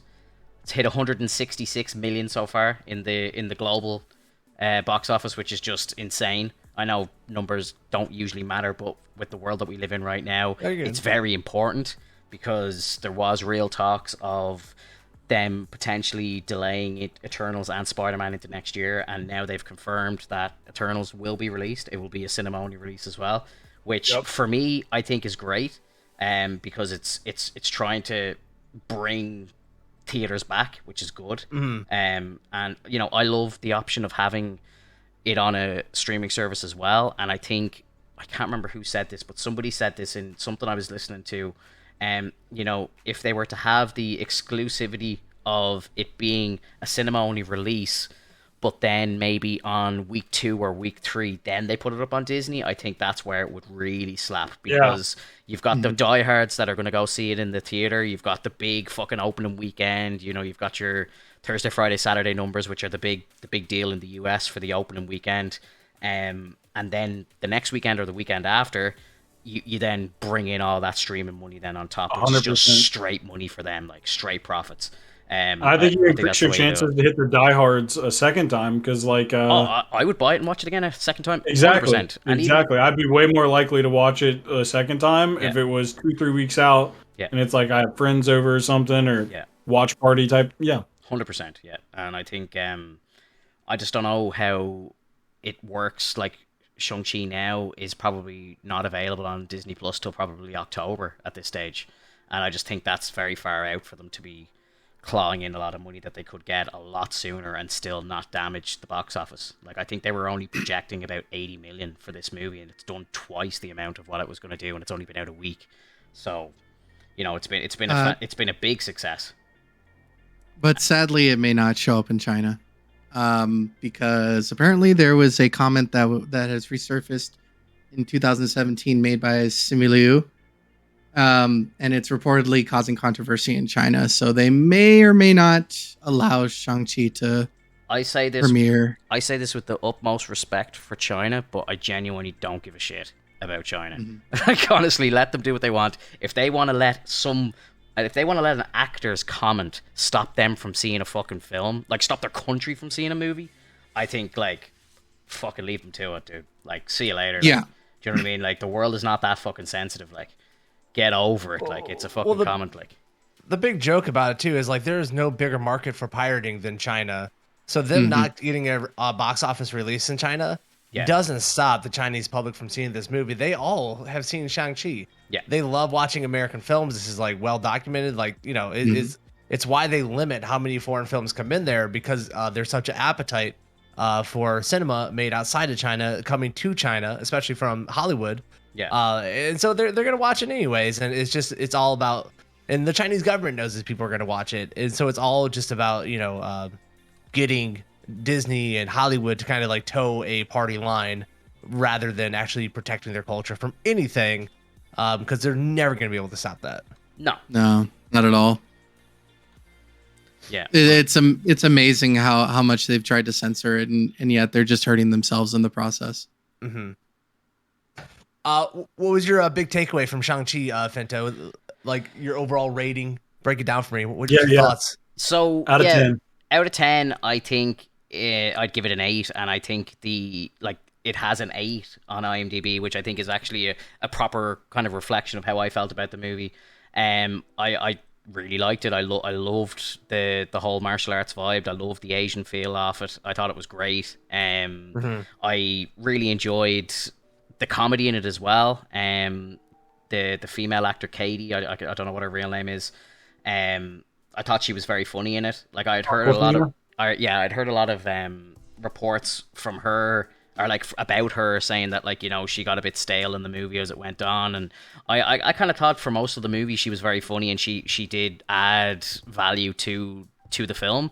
I thought it was a bit ridiculous at the end, and again, it's just fucking Hollywood being Hollywood, but I thought it was just absolutely ridiculous that she gets the kill shot on the big dragon at the end. Like, spoiler, but like, it's just outrageous. Not only she's been doing archery for 2 hours, and she's hitting a kill shot on a big fucking, like, dimensional dimensional being. Like, I'm sorry, no. I mean, they review. saw potential in her. This is one of my things I couldn't say last review because it's a spoiler. But the fact at the end that she's just like shoot in, like she's gonna be one of the Avengers almost now. Like, what? Yeah. No. Like, I feel like that's these kind of people don't come in pairs like that. Like, take Shang-Chi, because now the problems that we discussed on the spoiler-free discussion, how like we don't feel like he's developed that much character. You're exasperating this problem now by keeping this someone that is an established, like, funny character next to him all the time. Like, what? You're hurting his future potential. Yeah, I don't know. I thought the movie was great. And I've seen a couple of people whose opinions online, like YouTubers and stuff, I really fucking value, have seen it a second time, and they say it's even better the second time. So I'll actually be interested to see now after I go to see it tomorrow. My lady couldn't go see it with me last week. I had to go with one of my friends because we couldn't get childcare, but she's going to see it tomorrow. Like, I got us tickets for tomorrow, so I'm very interested to watch it again a second time now and see how it goes. But yeah, I loved it. Absolutely loved the bus scene at the start. Was crazy. I thought it was actually quite weird how quick they brought Abomination into it, and then how quick he was gone. Like, it was cool to see. But like, I'm like, when Wong and him go off, like, number one, where did they go? Like, that looked like some sort of lab or something. That was kind of, I don't know where they ended up. I don't know if anyone knows that. It's the raft. Okay, that makes sense. Yeah, it was very much a non-factor. If you look into the ring, you'll see like kind of a cell, like a base area, and that's where they end up, because you know they know that that's where he's supposed to be. And from what it sounds like, Abomination may have, I don't think he lost his mind, but I think he lost his ability to speak, because I think in the shows he can't really speak either. Like, he's just kind of like, he's almost like a mindless zombie, but he's just incredibly powerful. Yeah. And I think would that be maybe just obviously a different version of the serum that he gets kind of just turns him into an animal, and then he just doesn't have that power to turn back, maybe, or something. I don't know. I don't really know much about Abomination, but from what I remember, it's permanent. It's like a permanent change, and I think like whatever serums that they took, in addition to having Hulk's blood in him, it over time, you know, mutated, and that's why he looks like his comic self. Yeah, so like just a few more comments on it. I thought Ben Kingsley was hilarious in it. I didn't think that we were going to get him in it for as long as we did, so that was a treat for me because I love him as an actor. As well, yeah, just like the martial arts in it was great. I loved the scaffolding scene. I thought was fantastic. That was some really good martial arts. I loved like at the start when they were racing the M8 around, but that's just because I love cars. But can I ask, how'd you feel about the rings not having all their actual like properties, kind of being dulled down to just like a force power? I don't really know much about the rings to begin with, anyway, so that didn't really affect me at all. I was like, "Oh, they're cool." But I think it's kind of missed opportunity. They're supposed to be all like elements. Each ring is like a different element, kind of like a Captain Planet thing, which kind of opens up the capabilities of what you can do when you have them. Which, from what I remember, it's the captured souls of cosmic beings that have different properties. Okay, yeah, that sounds amazing, and I presume we'll get that. We'll get like an expansion of it in the next Avengers movie or in like Shang-Chi 2 or something. But yeah, like I don't know. I can't find much wrong to say about the movie, if that makes sense. Like I just really enjoyed it. I didn't like seeing Captain Marvel. That annoyed me because I hate her. But she showed up. She was totally fine. Which one do you hate more, Captain Marvel or Falcon? Let's. I need to know on the tier list. Which one do you despise more? I kind of hope that Galactus stands on the two of them, but we'll see what happens. Look, your mind's gonna blow when they do the comic book story where like Captain Marvel's making out with Sam. All right, you're gonna lose it, bro. Like you're gonna lose it. The captains get together. Captain Marvel and Captain America. Well, and I know, Drunky, you told me to get over it, but seeing Banner in that sling pissed me off a little bit. Look, but here's the deal, though. I think it's setting up She-Hulk. I kind of talked to Finto about this. I saw some really interesting theories on it. Yeah. That he thinks that like the snap, whatever, and drained all his gamma out of his body, and where he was Professor Hulk at the end of Endgame. But as it goes on, he starts losing more and more powers and like starts losing kind of the Hulk. And that's kind of setting up She-Hulk, where it comes up where his his family member She-Hulk needs the blood transfusion, and he's like, "Oh, this is safe now. I can do it. The gamma levels aren't really there. Let's do that." And so that's kind of setting up the She-Hulk deal. Yeah. So I think that's why they keep his arm in the brace to kind of like show you that, hey, he's not really healing up at all. Like he's not really the Hulk anymore. I can accept that. I kind of thought, because I think it was one of the first things I think I said to you, Drunky, was like, it was like the snap absolutely fucked Bruce up. Like he looks like haggard. I mean, but I'm wondering now. The Eternals, right? I mean, it's massive. What's the time? Like, what's the time frame between these movies? Like, do we know? So obviously it's after Endgame. But how? Well, Captain Marvel's hair grew out, so it's got to be at least 3 years. Right? I think this is happening. I think this movie is happening while Eternals is. I think those are same time, because apparently what I saw was from like it came out of it in a trailer that Bruce's snap is what woke the Eternals up. It's his original snap. So these got to kind of be going at the same time, I feel like, or maybe even this could be after. It still doesn't answer the time, like what the actual time is, though. Like, how long is this after Endgame is what I want to know. Like, at Druggy, as you said, if her hair's growing out, it's got to be a year, like 18 months later. So something. Well, I don't know. Well, that's a mid credits. That's a mid credits, though, so that could be placed anytime after the movie. I think they should have switched the credits around, and I know there's probably structural reasons to why they haven't, but I think that scene with Bruce and her would have slapped way more as the last thing that you see before you stand up to get out of the cinema. I think it would have been way better. Like, because the end scene, the actual end credit scene, I was just like, yeah, whatever. I was like, that was so fucking obvious that was going to happen. I was like, I actually thought, was that not implied? Like, that's not an after credit scene. Like, I was like, it was implied that she was going to take over the Ten Rings. Like, you know, it's Mhm. I'm not shocked by it in the slightest. Like, I was like, oh, I can't believe I waited 5 minutes for that. Like, it was just such a waste of time. I'm thankful though, because then that means the Ten Rings is still available, which means that they can add more, like more story to it, which would to me is fantastic. I hate when things get killed off. I understand that we're in the movies. This is movie plot. People got to die every now and then, but I really don't like when certain characters that we find are beloved, even in the first movie that we get to see them in, die. Like Death Dealer was sick. Like that whole choreography with Death Dealer was so cool. Yeah. And he died instantly. Yeah, he kind of was underutilized. I don't know, So man. Like, underutilized. and I know, and this is kind of getting at something Bucklebush was asking us in the chat about, like, what do we think about the Mandarin in Shang-Chi? Where, like, I think the performance was great. I still think they could have used his character to feel like he had a more heavy-handed role in everything going on. Like, you didn't get the sense like he was all controlling of like world events, and that's kind of his character from the comic book. And I would have liked them to be a little more heavy-handed with him. And this is how it happens in the storyline of the comic books, where he actually orchestrates Tony being the one out in the desert and capturing them. Like, it's not just like a terrorist unit of the Ten Rings. Like, he's the one that orchestrated him going out there to test those missiles specifically for this. And I think they kind of lose that. So I like why I love the Mandarin in this. I think he could have been more than just badass. He could have been a lot more menacing and like, you're like, oh man, like he's been running it. That's definitely a lost opportunity. Like, you know what they did with Spider-Man 2, the fact that they kind of tied Jake Gyllenhaal into previous movies and all these characters. I love when they do that, and I think you could have actually had a great moment where you shoot all the way back to the very first movie in the MCU and you actually show the Mandarin maybe calling the shots and Tony captured in the cave and stuff like that. I think, like, because obviously the Ten Rings were the ones who captured him, but I think, like, you know, if you saw a scene with him making the call, take Stark or something like that, I think that would have been really cool.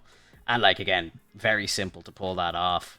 Like, you don't even need Robert Downey Jr. at all. Like, you just reuse old footage. Like, it's simple to do.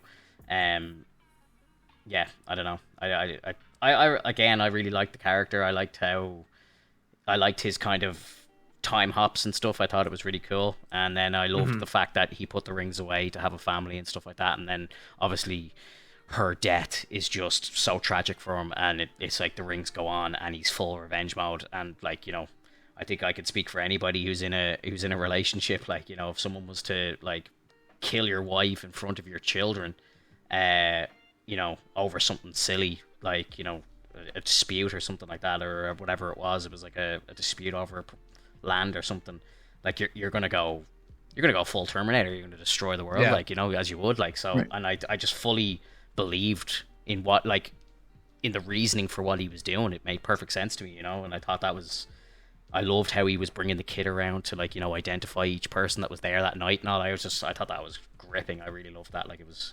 fantastically done. I loved it. Absolutely. I thought the movie might have gotten a bit, you know, when they went to the other dimension, into the land or whatever. I can't remember the name of it. Yeah. I was sitting there thinking to myself, oh Jesus, I was like, this is dodgy now. This could get very, like, this could either hit very well or very bad. And, you know, I thought that was a bit of a gamble because, you know, I think it could have just got a bit too far-fetched and stuff, but I think it ended up working out, except for Katie hitting the arrow shot to kill the dragon was just outrageous. Like, but I think it worked quite well. See, I kind of had the opposite opinion. I felt like after we got the reunion of the family and, like, the kind of the area where we meet Ben Kingsley character. Yeah. I thought that, and then, like, with them going to the mythical place, I really believe the movie, like, just ground to a halt, bro. And it was, like, sluggish getting through that part for me. Mm-hmm. And it wasn't until the Mandarin kind of shows up at the end for, like, the last 30 minutes. That's when it, like, really picked up and kind of blew me away.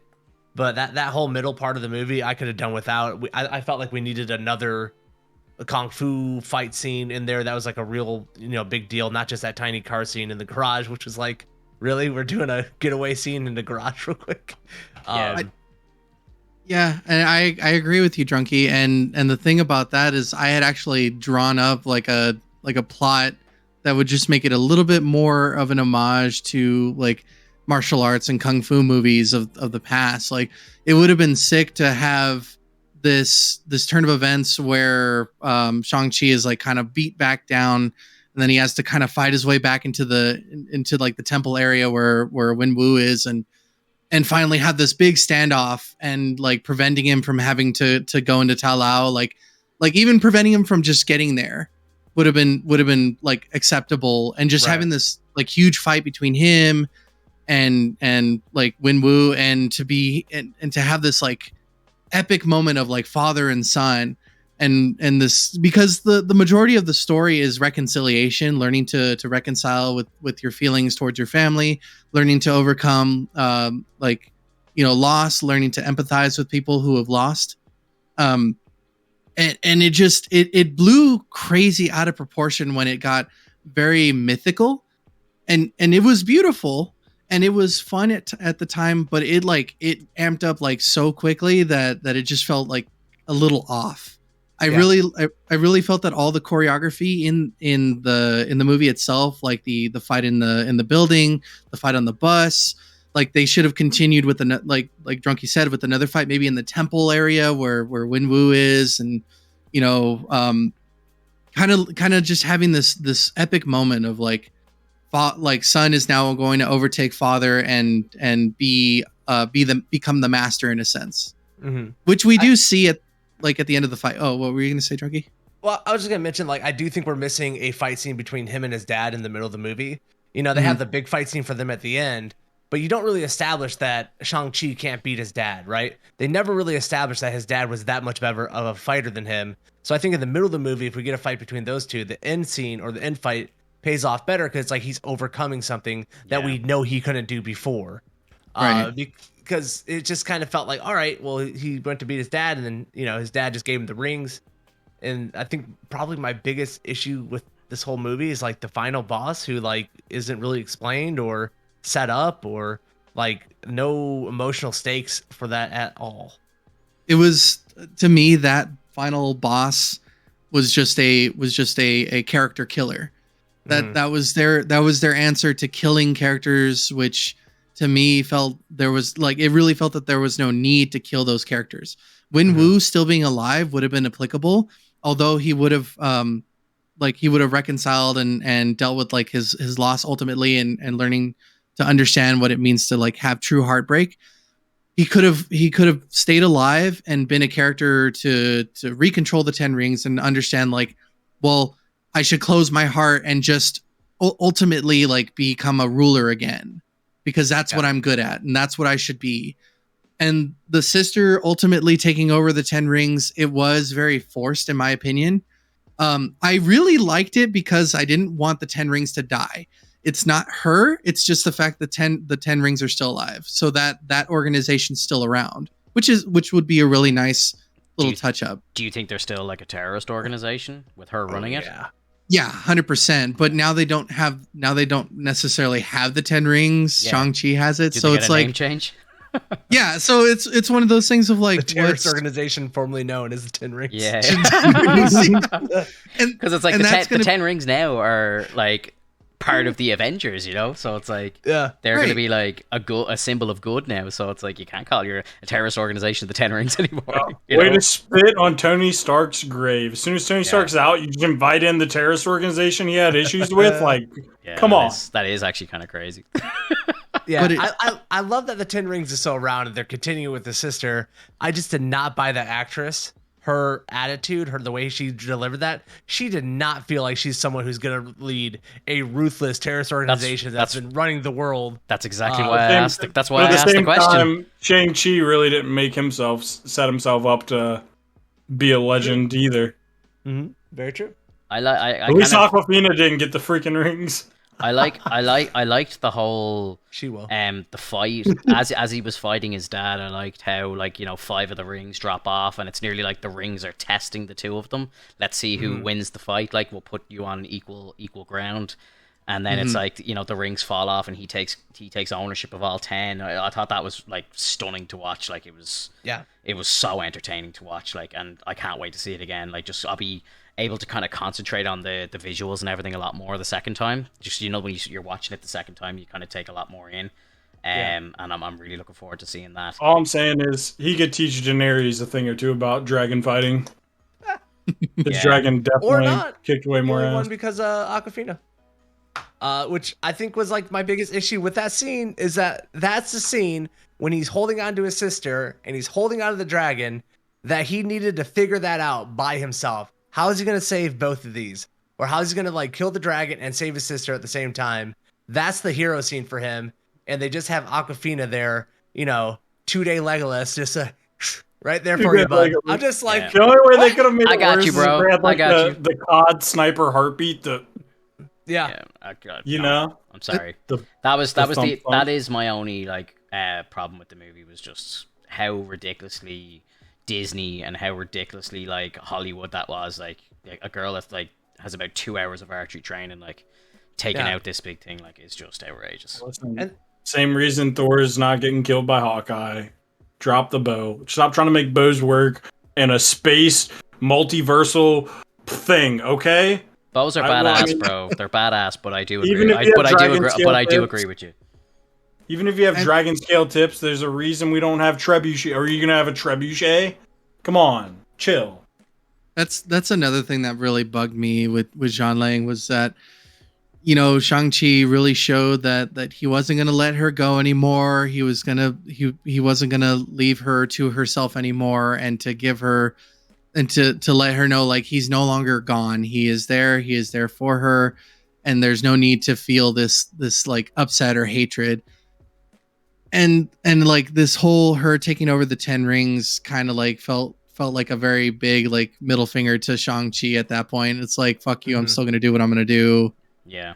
Which, I mean, like, I get it. She, you know, they haven't really talked in a long time, but it felt forced at the end. It really did. Yeah, it did seem like they kind of reconnected, and then, you know, it's like he goes off and tries to go kind of back to his normal life for a bit, and then gets picked up by Wong, and I gotta say, Wong was hilarious in this movie. I thought he was brilliant. And then, you know, he goes, and obviously he's getting the invitation to join the Avengers, and, you know, I think the rings, I've kind of heard this as a theory. I don't know how true this is, but apparently, you know, when they're talking about the rings, and Banner's like, oh, they're like, you know, I think Captain Marvel asks, how long have you had the rings? He says, like, oh, my dad had them for like 1,000 years.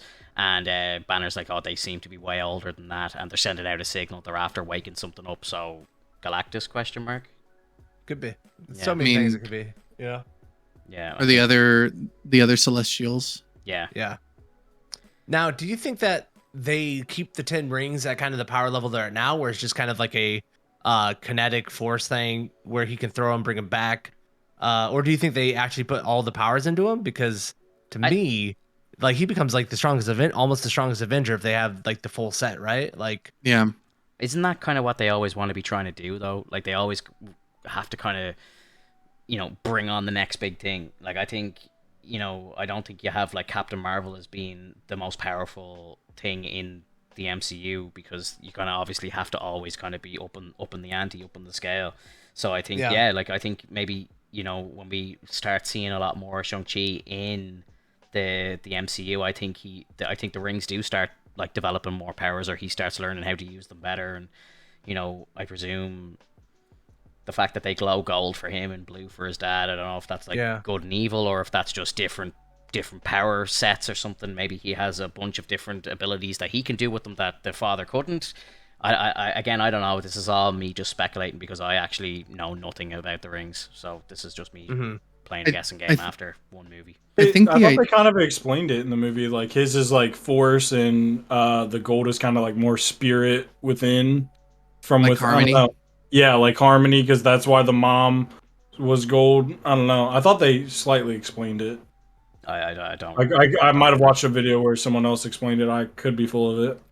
I don't remember that being explained in the movie itself. But you're probably right. You know, Drunky, I just want to go back to that part where we said we needed another fight. I just thought about it. it would make more sense if they did have another fight too, because when he has a talk with his aunt and says, your aunt or your mother was the only person that could beat your father. Right. And that would have been sick to see him like take off the 10 rings and be like, I can beat you without them. Yeah. Mm-hmm.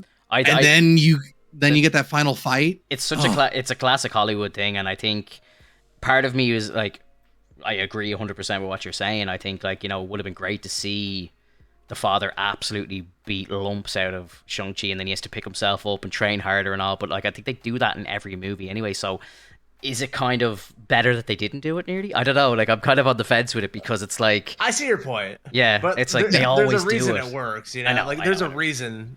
I kind of like the way they did it, in the sense that he goes to the mother, or he speaks to the auntie or whatever, and he's like, she was the only one that could beat him, and like if they just know that, and it's like, how did she do it? And then he starts to kind of learn the forms and the martial arts, and it makes sense.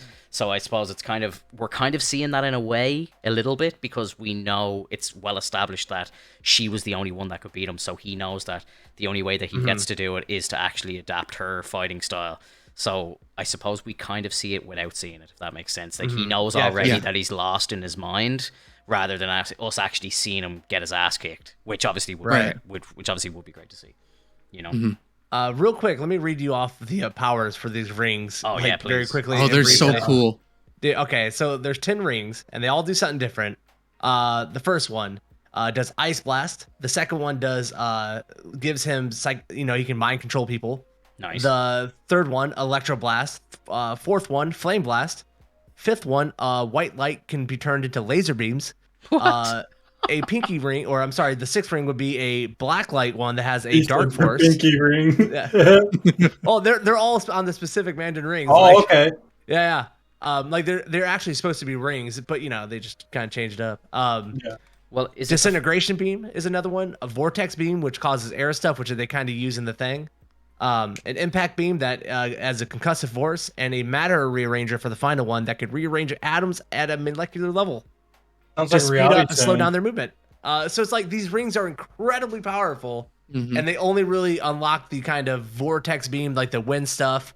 So I'm wondering, like, how much more do they start giving? Do they unlock it as he keeps appearing in different movies? The next movie he's in that's not a Shang-Chi movie, do they like, oh, you can do this now, and he's just like mind controlling people?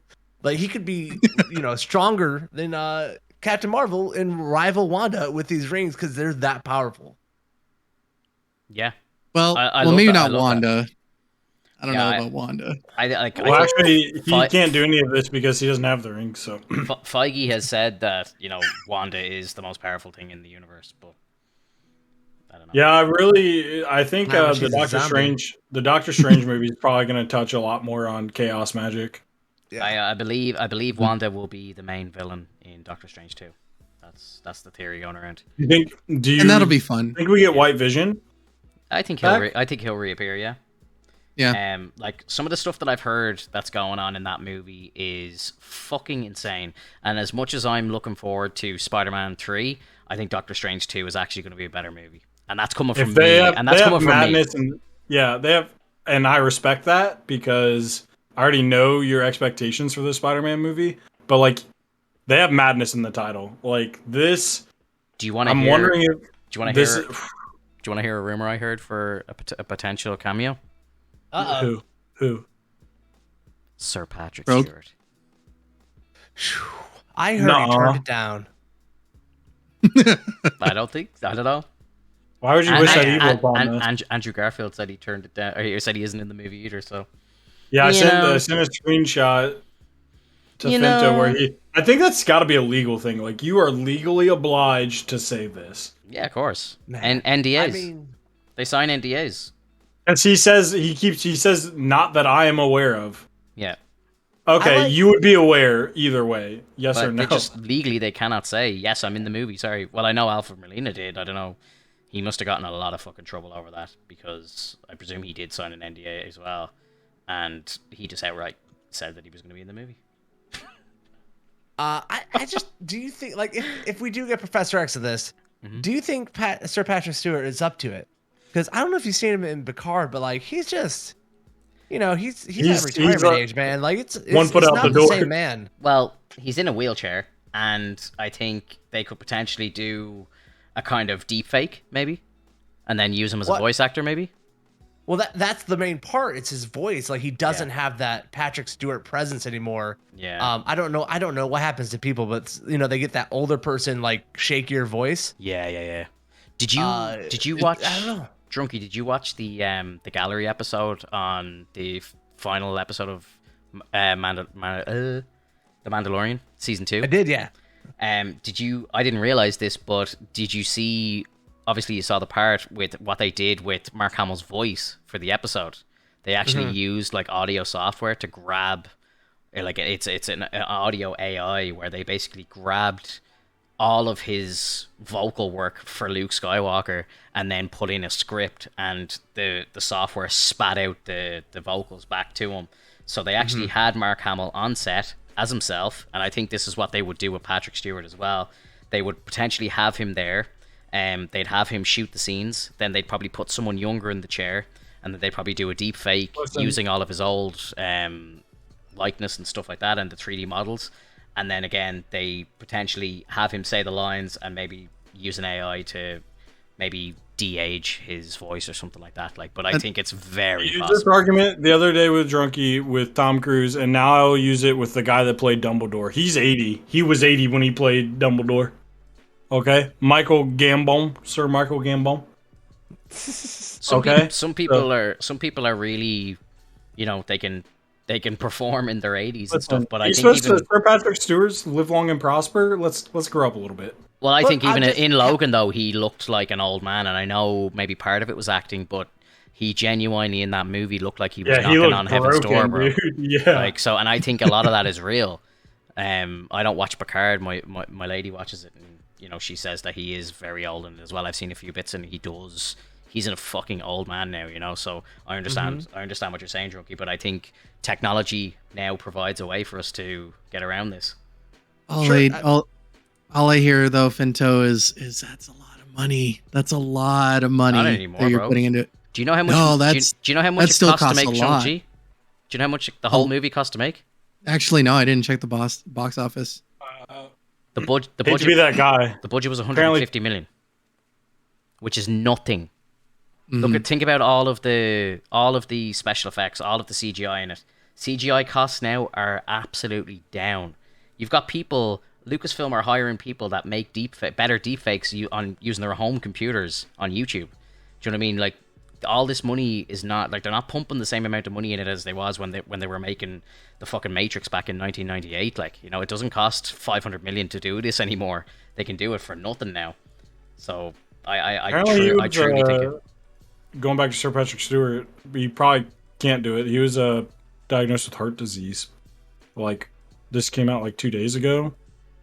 Diagnosed very unexpectedly with heart disease when he went to do his biannual checkup. Who, Patrick Stewart? Yeah. That's pretty grim. I was only talking about Picard season 3, and my lady was saying it's not out for a while. I was like, they want to fucking hurry up. He's getting on in age, they wouldn't want to be waiting around. As sad as it is to say that, And I guess here's my deal with him too. Like, if you're going to go through all that trouble to de-age him, like, why not just bring in James McAvoy or whatever? That's what I was thinking too. And have him be Professor X, Like, I just think Patrick Stewart. And is they've already invested a lot of. For me, I think that's a good idea.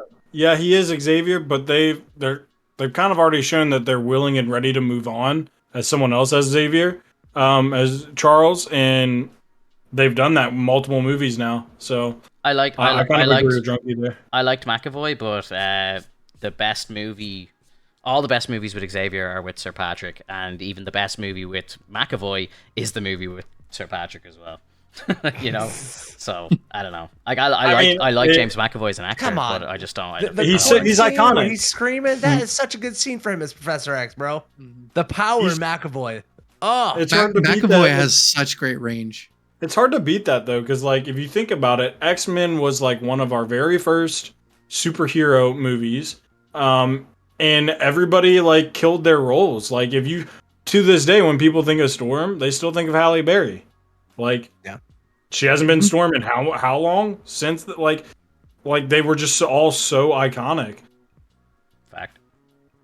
But they were iconic because that was the first of their kind, and it's time to pass Well, on. I mean, the torch. they all nailed their roles too. They did. Very well. And Yes. I agree with you. I agree Yeah. too. Like I think it's time to the guy from Wanted is bending bullets, and now he's bending minds. You know, so let's get on with it. How dare you?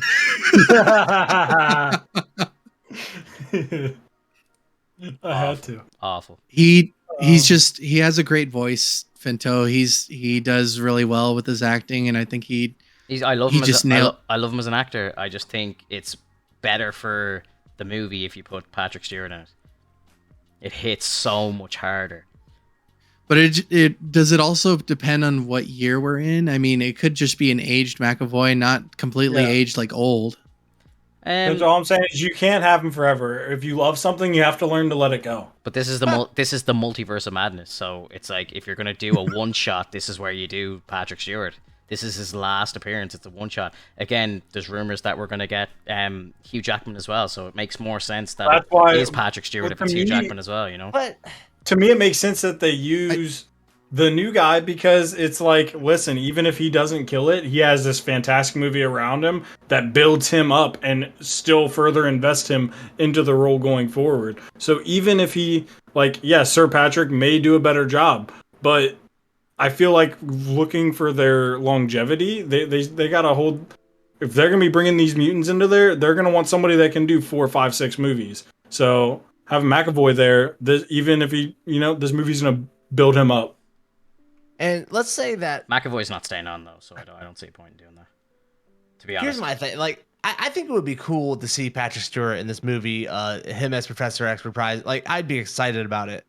But I always like in my mind take, kind of the broader character of Professor X and him playing that character.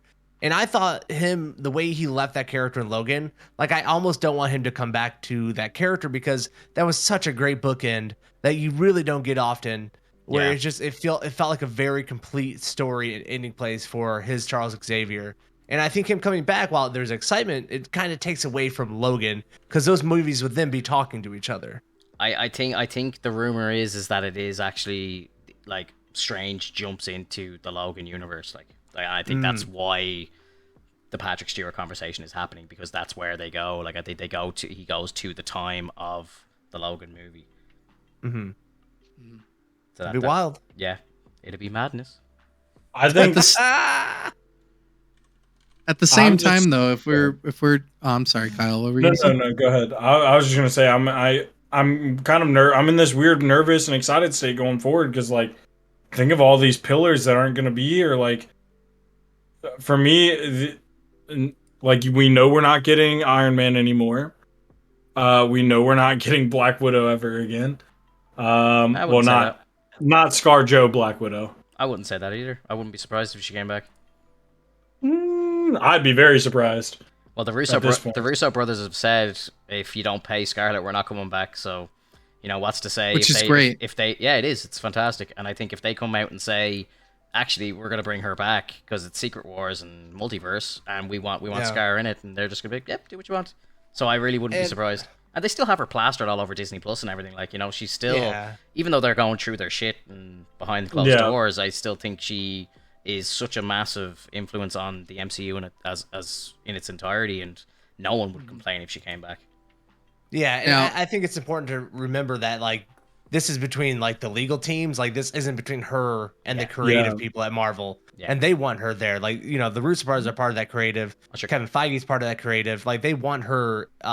They're all in her corner. Like Feige's in her yeah. corner. So yeah, I don't know. Yeah. and with the success of Shang-Chi, like she kind of has a point. Like everyone that was like talking a lot of smack about her Yeah. like leveling this lawsuit, she kind of has a point now that you think Shang-Chi would be bigger than Black Widow in the movie theater. Like I don't And think box so. office, no, it shouldn't. It shouldn't be beating Yeah. Black Widow. No. And then their arguments like, yeah, but if you combine them, it actually did better. Yeah, for you, and that's Yeah. the point of the lawsuit is because like she doesn't see it should have done all of that, and she should have been getting a cut of all of that combination. And it's just at this point they need to quit being like greedy about it and just like move on.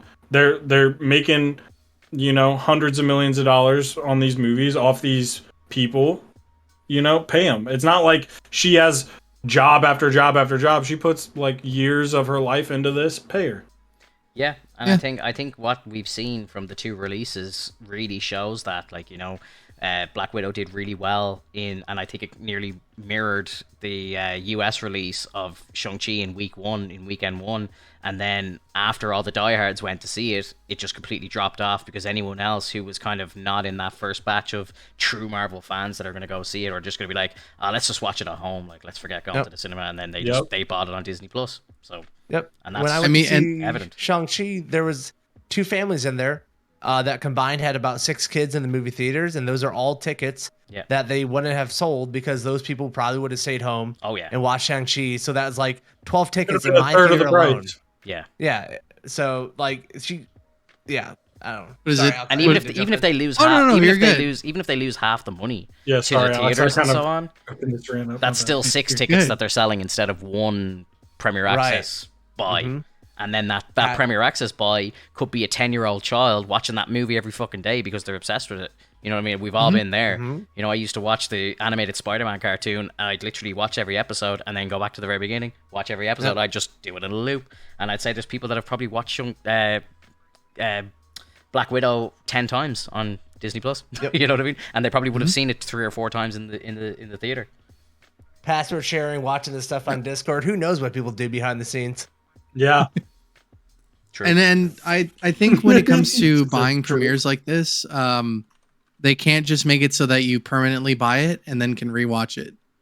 It should be maybe two rented 2 watches at the most, and then you're done. Like if you buy stuff off the Microsoft store, for example, like buying movies on the Xbox, anything like that, it gives you, from the time you hit play, you have 24 hours from the time that you hit play the first time, and then your access to that rental is gone. And they're kind of missing out on, which I don't know. Now, I haven't tried to rewatch anything, so I could go back and rewatch anything I've purchased with that premium pass. I could rewatch that again right now still. They didn't take away my access? Oh, no. For what? For Black Widow? Yeah, for anything. Do they still have them on the site? If you buy Black Widow on Premier Access, you can watch it 100 times if you want. It's always going to be there for you. Whereas if someone doesn't have it, it won't appear in their list. Black Widow. I did the one before that. What was the one before that was on Premier Access? Milan or something, was it? Milan, yeah. I think Milan was the first one. And Cruella. Jungle Cruise too. Yeah, I think I did Milan on Premier Access. So if they were to make it so that it's a permanent purchase, then they need to hike it up then. But then that would, that still would fall into the whole lawsuit thing. Yo, Disney, well, then, Disney better not be fucking listening to this, Alex, because I don't like what you're putting down, brother. Yeah, I don't want to be spending more money, dude. Well, actually, if they hiked it up, I'm spending enough, bro. It would just drive people to the theaters. People would be like, all right, at that point, I'll just go watch it at the theaters. Exactly. I want it on VHS. I'd love it on VHS, like the whole 90s vibe and stuff. If you were watching that on like a VHS, I thought that'd be sweet, dude. That'd be so sweet. All of you. Get out of here. On a shitty old CRT monitor. Drunky, my mother still has VHS. That's amazing, dude. The VHS DVD combo, they're great. Yeah. As my girl has a couple of VHS tapes, and I'm just like, why? She goes, you never know. I'm like, know what? That we're never gonna watch these, or they're just gonna take up space in the house. Oh, I know. Yeah, I like, as a big movie nut, I would kind of love to go back and watch like a tape of like Return of the Jedi or something. Like, I just think it would just feel amazing, But you wouldn't even have a TV. I wouldn't even have a TV to plug it into now. No, Finto, you don't want to watch it on VHS. You want to watch it on Laserdisc. True. Oh yeah, baby. Fact. Yeah. Fact. Oh yeah. But as I was moving my stuff out, I found a copy of Dumb and Dumber, and I looked at my mother. I said, "You want this?" She's like, "Hell yeah, I want that." That's amazing. Guys, keep talking. I'll be back in 1 second, okay? Yep. Yes, sir. He always does this to us. He leaves us at the most opportune moments. Right. Don't get me banned. So it looks like we have next week. What if he was saying is going to be the Warmonger and Tony Stark? Yeah. Mm-hmm. So how do you think that plays out? Like he's going to be the War Machine instead? I Iron Patriot? found I think a preview of the pops that they're going to be releasing, and one of them says King Killmonger. King Killmonger. So he's somehow going to assist him in becoming the king. Okay. Yeah. Well, I So- think Killmonger is the one who saves him in the desert as he becomes Iron Man, right? Yeah. And like he doesn't get captured. Oh, like so he Killmonger won't actually be- stops him. Yeah, so maybe he won't become Iron Man at all in this universe. Possibly. That's a good possibility. I would love to see that. That's actually something I'd love to see what Tony Stark would do in a universe where he doesn't become Iron Man, but there's still the existence of other heroes. Does he still inevitably, through his narcissism, become Iron Man? Oh yeah, 100%. It might feel be. It might be that well, because now Obadiah Stane has no reason to. Oh, you know what? No, He Stane still stops selling weapons at that point, so Obadiah Stane is still going to be a bad guy. Right. But because he's still going to stop selling weapons after his own, missile comes after him. But now he didn't have to create the Iron Man suit to get out of it. I feel like that's just a cool universe, and seeing that gap where he's not Iron Man, and then he sees other heroes emerge first. Because in our universe, I mean, he's one of the first, obviously Captain America, but they don't really. It's not like Iron Man's like, yeah, Cap. He doesn't make mention of Cap. There's other ones that were out there, so that's kind of also always fed into his narcissism. Was he was one of the first, like he's been around the block doing this, right? And this, like, I feel like this next episode is going to be this is the best feeling of speculation, because we are given nothing to like we've seen Killmonger riding, I think, a rhino, and being at war, but at war with who, we don't know yet. And like nothing about Tony though, nothing, just that he was saved. So I'm really inclined to see what occurs between him, Obadiah Stane, because Stane would be his partner at this point, right? Yeah. Mm-hmm. And then Hammer has no competition, like in terms of making another Iron Man suit of their own. So this completely changes the timeline, like a big turn. So this is going to be great. Yeah. So Finto, I was just gonna catch Finto up. Finto, we were saying pretty much this is a really interesting next episode of What If, because does Tony still become Iron Man because he's never going to be in the cave at this point? Does he become Iron Man through his own narcissism because he's going to see other heroes and he's a genius? And we're talking about this really cool place it puts Tony in for this next episode, and that we're speculating everything. Yeah, like I wonder, does like Tony move to like Wakanda and he starts developing tech using the vibranium and stuff like that? Because he's like their Howard Stark. Yeah, he'd be like very close with Killmonger. Obviously, he owes him his life, and maybe like he starts working with them and developing like Black Panther tech and stuff like that. I think that'd be kind of cool. Mm-hmm. I think one of the biggest things I really am interested in seeing in next episode doesn't really have to do with the two characters, Killmonger and Tony Stark, but I want to see if the Watcher starts getting involved more, because it kind of felt leading up until this episode, he kept getting closer and closer to the narrative. Yeah. And and Doctor Strange actually talking to the main character, and in what this one, the Marvel one, or Marvel Zombies, he just like got pulled all the way back, and you didn't get that sense at all. Did you so know? I wonder if they're going to continue that and like jump back in to where he feels like he's What becoming still shows him part of the story. like closer, kind of like if you look at a moon getting closer, like he's still a lot closer. Like whereas in the first episodes we were only his eyes, even though he didn't interact in this episode, his appearance was still pretty close with the outline of a face and not just the eye. You actually saw like what's his name, Jeffrey Wright's like likeness in the character, which I thought was crazy. Yeah, I didn't think we'd see that. We're actually seeing like a skin tone as well, and we're seeing like the outline of his lips and everything. Yep. And I'm just hoping by the last episode he's like just staring like deeply into our souls. I call this as close as you can get to Bailey's without getting your eyes wet. Love it.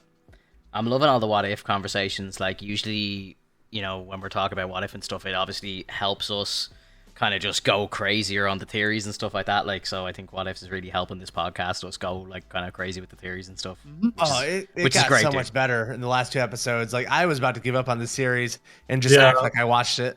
Yeah, the beginning of the series is super rough. Doing like one-for-one shots of content that we've already seen, but then just like it felt like just copy and pasting. Like, here, just go into character editor and change gender to female with this. It's like, all right, cool. I guess that's a what if scenario, but like Drunk was saying, like we really are getting into these crazy what if episodes now, and like Alex was saying, it leads to all this like we can sit here and be skeptic of like what's gonna happen and just really kind of make predictions and stuff. I love it. The animation is getting so much better as well as the episodes go on. Like this latest one, I was like, wow, the animation is so good in it compared to the first one.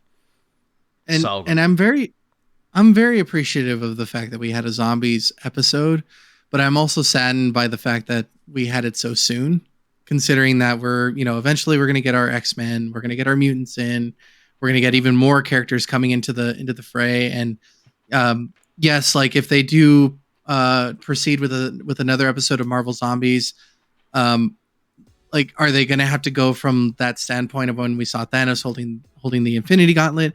Can they go into a different world and say like this is another zombies world? Like would that just like ruin it? It's to me having a zombies movie is like one of those, yay, okay, we got zombies, but a part of me really felt like it could have taken a little bit longer before we got something as large as zombies, especially when in the comics you see like Magneto, you see like the X-Men, you see I think Hulk turns into a zombie eventually, and it would have been get that because he was in that pile. Yeah, so he was still attacked, and so we might still be able to get that, but that was one of my favorite that parts of the episode, actually. I really like when Bruce put his arm out and the Hulk changed it so that he couldn't be bit instantly, and he's like, he's like, thanks for the save, buddy. Thanks, that was fantastic. Yeah, I love the idea that like Thanos is gonna do like a reverse snap from what he did the last time. There could be multiple reasons why he did it. He could do a reverse snap, a life snap that kills the zombies, or a life snap that is creating food for him and all the zombies. Like he has multiple reasons to do like a reverse snap where he's adding life instead of taking away half the life in the universe. So I'm just super excited to see how they play out the whole little Thanos thing. I think they still have it open to where on the second episode they could bring in the X-Men maybe in the mutant form. So I think they have an opportunity, and like we were saying, we're sitting here talking about all these possibilities, and they're really nailing the idea of the show of what if, like, at least on these past couple episodes. Yeah, I kind of. Sorry, go ahead. I think it would be so funny though, is if he still got the gauntlet and he still did the snap the way he wanted it to, even though he's a zombie. Just for the sake of it, just to prove a point. Like I could still cut people in half. Yeah. That would be so funny.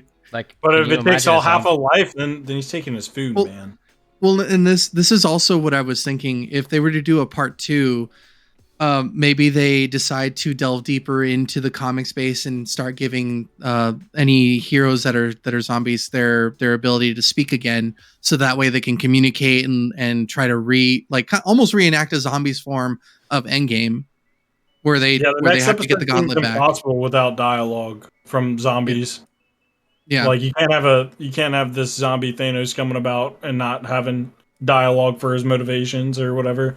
It kind of worked with Wanda because you had Vision being her voice kind of and talking for her, and then her just being scary and powerful. But and another thing is, like, as much as I say that I'm saddened by the fact that no mutants are available at this time, we could ultimately say that, hey, they knew what was coming ahead, and so they became subterranean people and lived underground for the time being and planning and like trying to figure out when they could come out and strike and make sure that they can, fix this whole situation, something like that, any sort of way to like bring them out and add more people to the fray. Because if you just have this group, it's kind of small from what you gauge now. So if they add a second episode, they need to expand upon it, or just make everyone zombies. Whenever they add the mutants, if I don't get I'm the Juggernaut, bitch, then I'm pissed. Like, it's always the best. Did you know? I think the way they expand it is like, bringing Thor down. If like they do a part 2, it's like Thor and the Guardians are still available. They're in Endgame. They come down. So they're still hanging out there. I think that would be fun. But I almost don't want them to do anything else with this storyline, because I do like that classic like zombie trope. It's like everything's going good, we made it out, we kind of won, and then like it all just gets taken out from underneath them, and the movie ends. Like I love that about it. Like, and so when you see Thanos do that, and it's just like they cut, it's like, Yeah, nailed it. That's what I feel like. It's like, you know, each episode is a one shot, and that's it. You know, it's done. I want to see if they do a continuation. I want to see Spider-Man with the cloak and the stone, bro. It's gonna be a badass Spider-Man.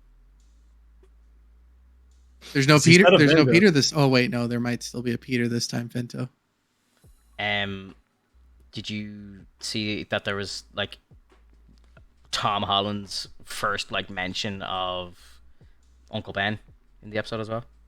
They were saying that. Yes. He said, "I've been through enough." MCU has never the MCU has never mentioned Uncle Ben till now. But Tom technically has never mentioned Uncle Ben either, because it wasn't him. Yeah. Oh, bro, I love some other random dude. I love the idea that it's Toby. I love it. I think it's poetry in motion. Toby. Oh, quick note, Finto. I put a picture of the suit in the podcast section when you were mentioning the suit. All I'm saying is pull up a current picture of Toby and pull up a current picture of the chick that plays Auntie May and tell me if Toby's pulling that chick. I think he could. Absolutely. Bro, have you seen her body of work? The amount of like weird looking dudes and pulled her because they're funny. Come on, bro. But is Toby that funny? Did you see? I don't know. I don't see Toby pulling. For me, it's like I don't see Toby pulling anyone after Spider-Man 3 hair flips. After Spider-Man 3, emo Toby. I would say he got so many bitches from that flip, man. It's not even funny. It's not even funny. Man. Not even funny. He is a magnet. He is a magnet. I'm looking up the Tobey Maguire 2021 picture. I think yeah, I don't know. Yeah, like that is the suit from the episode, right, Alex? Yeah, and I think that's from I could have sworn that was from Civil War. That is Civil War. That's the Civil War suit. And the first, like, it's the Homecoming suit. They're the same. It's the same Which suit. also, okay. A very interesting note about the episode. The Avengers, when they meet up, they get bit or whatever. This is after they broke up after Civil War, right? So then they kind of like reconcile there because of the zombie crisis. That's kind of a little fun little moment there. Because they're all supposed to be really smart. This is where, at Infinity War, they're all separated. Tony's not with Captain. They're like not talking to each other. But in this, it's like they're talking to each other. They're like, hey, we gotta come together because the zombie thing. So it kind of like gives you hope. Like in Infinity Wars, they would have buried the hatchet to fight Thanos, right? Like in that movie, had they been communicating with one another, talking to each other, closer together, whatever it is. Yeah. I just think it's really weird that they placed themselves on the bridge as if they weren't going to get pincered. That was so. I thought that was very funny as well. It's like, the Avengers went in and, they had the best of intentions, but they're the ones who truly ruined the world. It's like, you get the strongest people on the planet in, like, and you put them in the hot zone, and it's like, oh shit. I thought they that was parked brilliant. right in the middle. Yeah, there was no way I out. I want to know how fantastic. Happy survived all the way that long till the end with just his blam hand. He's Well, just how been- did the- He's just been chilling with May, bro. He hasn't been in the fight. He's up in the tower. Yeah. How did the Russian dude make it? Like, Yeah, I don't know, bro. I don't know how some of these people. made part of the that's another reason why it kind of upset me was because they kept alive the people that were there for comic relief. When I think it would have been cool if it was just straight up, just the heroes. Like, I think it would have been fine with just the heroes. I don't know if anybody else really needed to be there. I mean, Happy being there was fun. But the other guy, he was kind of like lackluster. We already knew him in Ant-Man and the Wasp. We already knew about Baba Yaga, and it just felt forced. My girlfriend forgot who he was. She's like, "Who is this guy?" And I was like, "Oh, he was in like Ant-Man and stuff." And she's like, "Oh yeah." It's like so irrelevant. Yeah. Like just so random. They should have used the other guy. They need to use the other guy from Ant-Man, the friend that explains everything. He's amazing. Luis? He's the best. Luis, yeah. Oh, Luis, yeah. He's the best. Yeah, he's fantastic. He knows a guy who knows a guy. Yeah, I love My those. cousin, man. Those Not sequences. gonna lie, I'm so excited though for once we're done with What If and we kind of continue back into our watch through.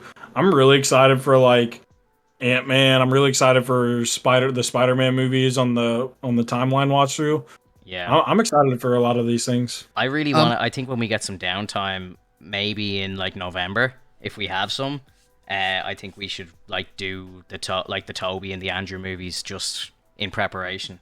I think it'd be a really good idea because, like, I take Michelle was just we're even if we don't get the Spider-Man, which I know we will, but if we don't, we're still getting the Sinister Six from those movies. So I think still getting Doc Ock. yeah, exactly. Like and Goblin and everyone. Like Well, I Sinister still Six, yeah. like I still think it would be very important to actually watch those movies in preparation for this movie.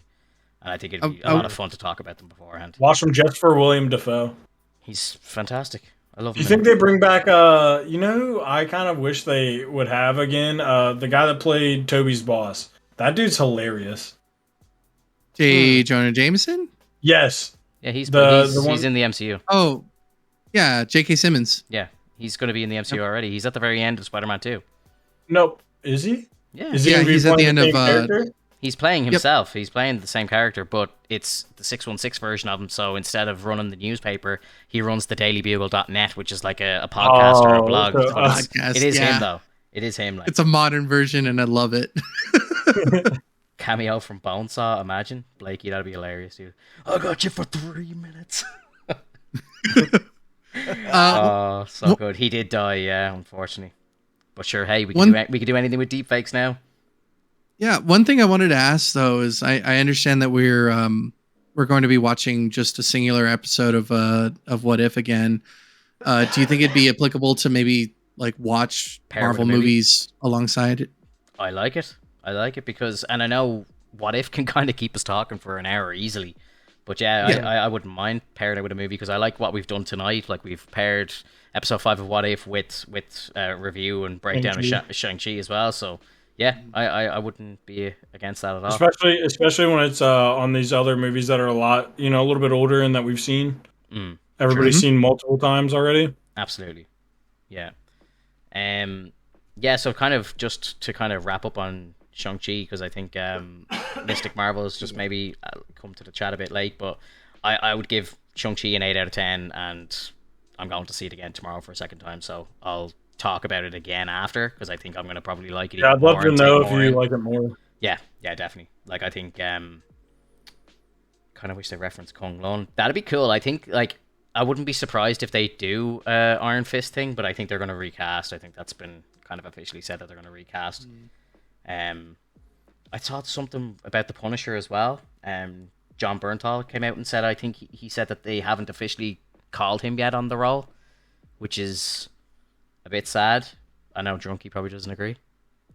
Well, I mean, I wouldn't mind seeing him back in the role. Like, it would still be good. I know he does well, but like, I'm saying, if he gets back, like, he's fine. He's great. He plays a great Punisher. Yeah. My stance is he's not the end all be all Punisher. He's not like, the locked in. Yeah. He's not the RDJ of Punishers. Right. And very interesting wording if he says they haven't officially called me on it, which, like, why would you say officially? Yeah.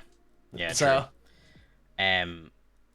Yeah, I think I've heard like Charlie Cox is going to be getting a lot of work going forward, so I would not be surprised. And I think we're getting Kingpin back as well, so I think we get him back. I think they bring over a good few people, like Jessica Jones as well has kind of been mentioned as she's going to be appearing in She-Hulk along with Daredevil, and they should just like rip it and do a Defenders movie and like not even set it up, just like completely wash the Netflix movies away, or TV shows out of the canon, and just do a straight Defenders movie and like just punch it like out of the park.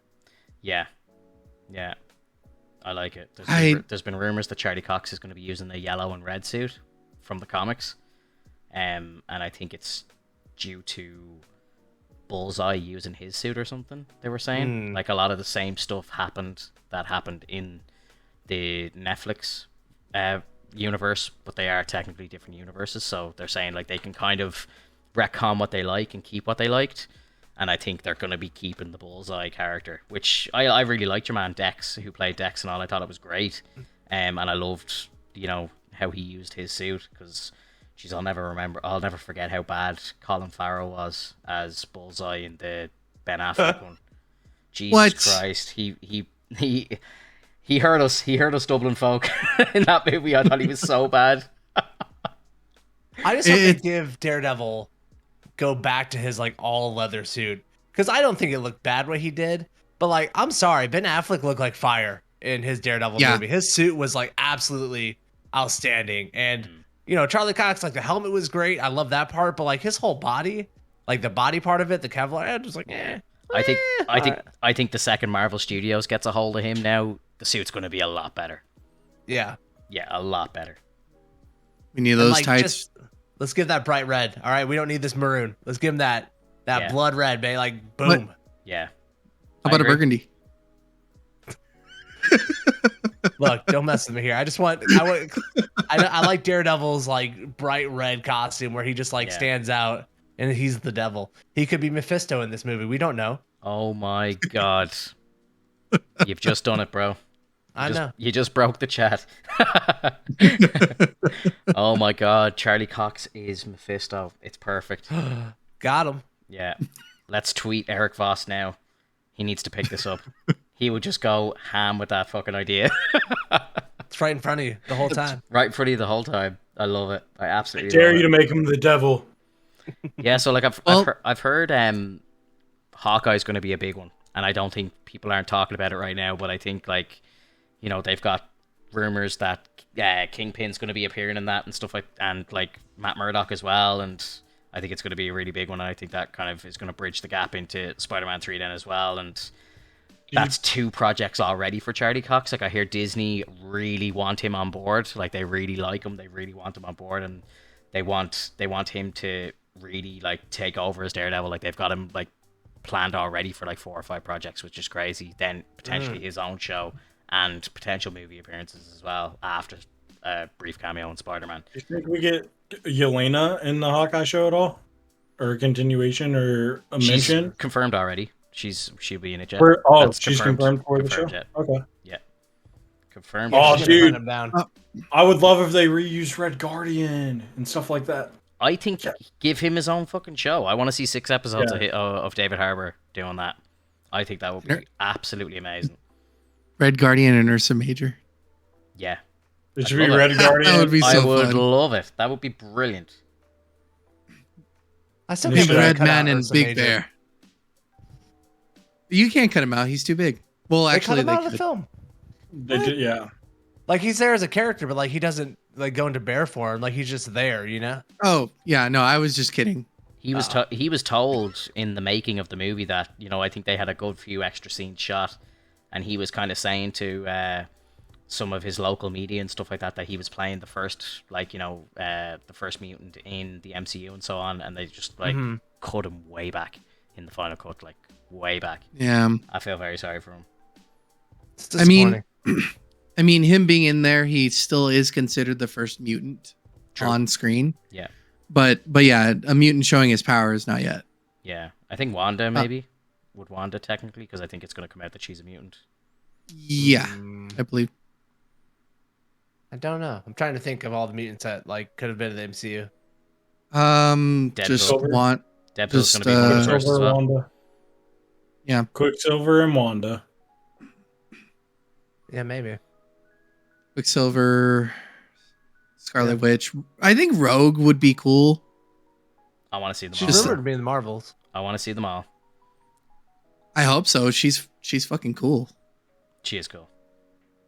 I just feel like Rogue's just always OP, Touch of Death. Come on. Well, that's partially why, although yes, we are getting a Wolverine Marvel game.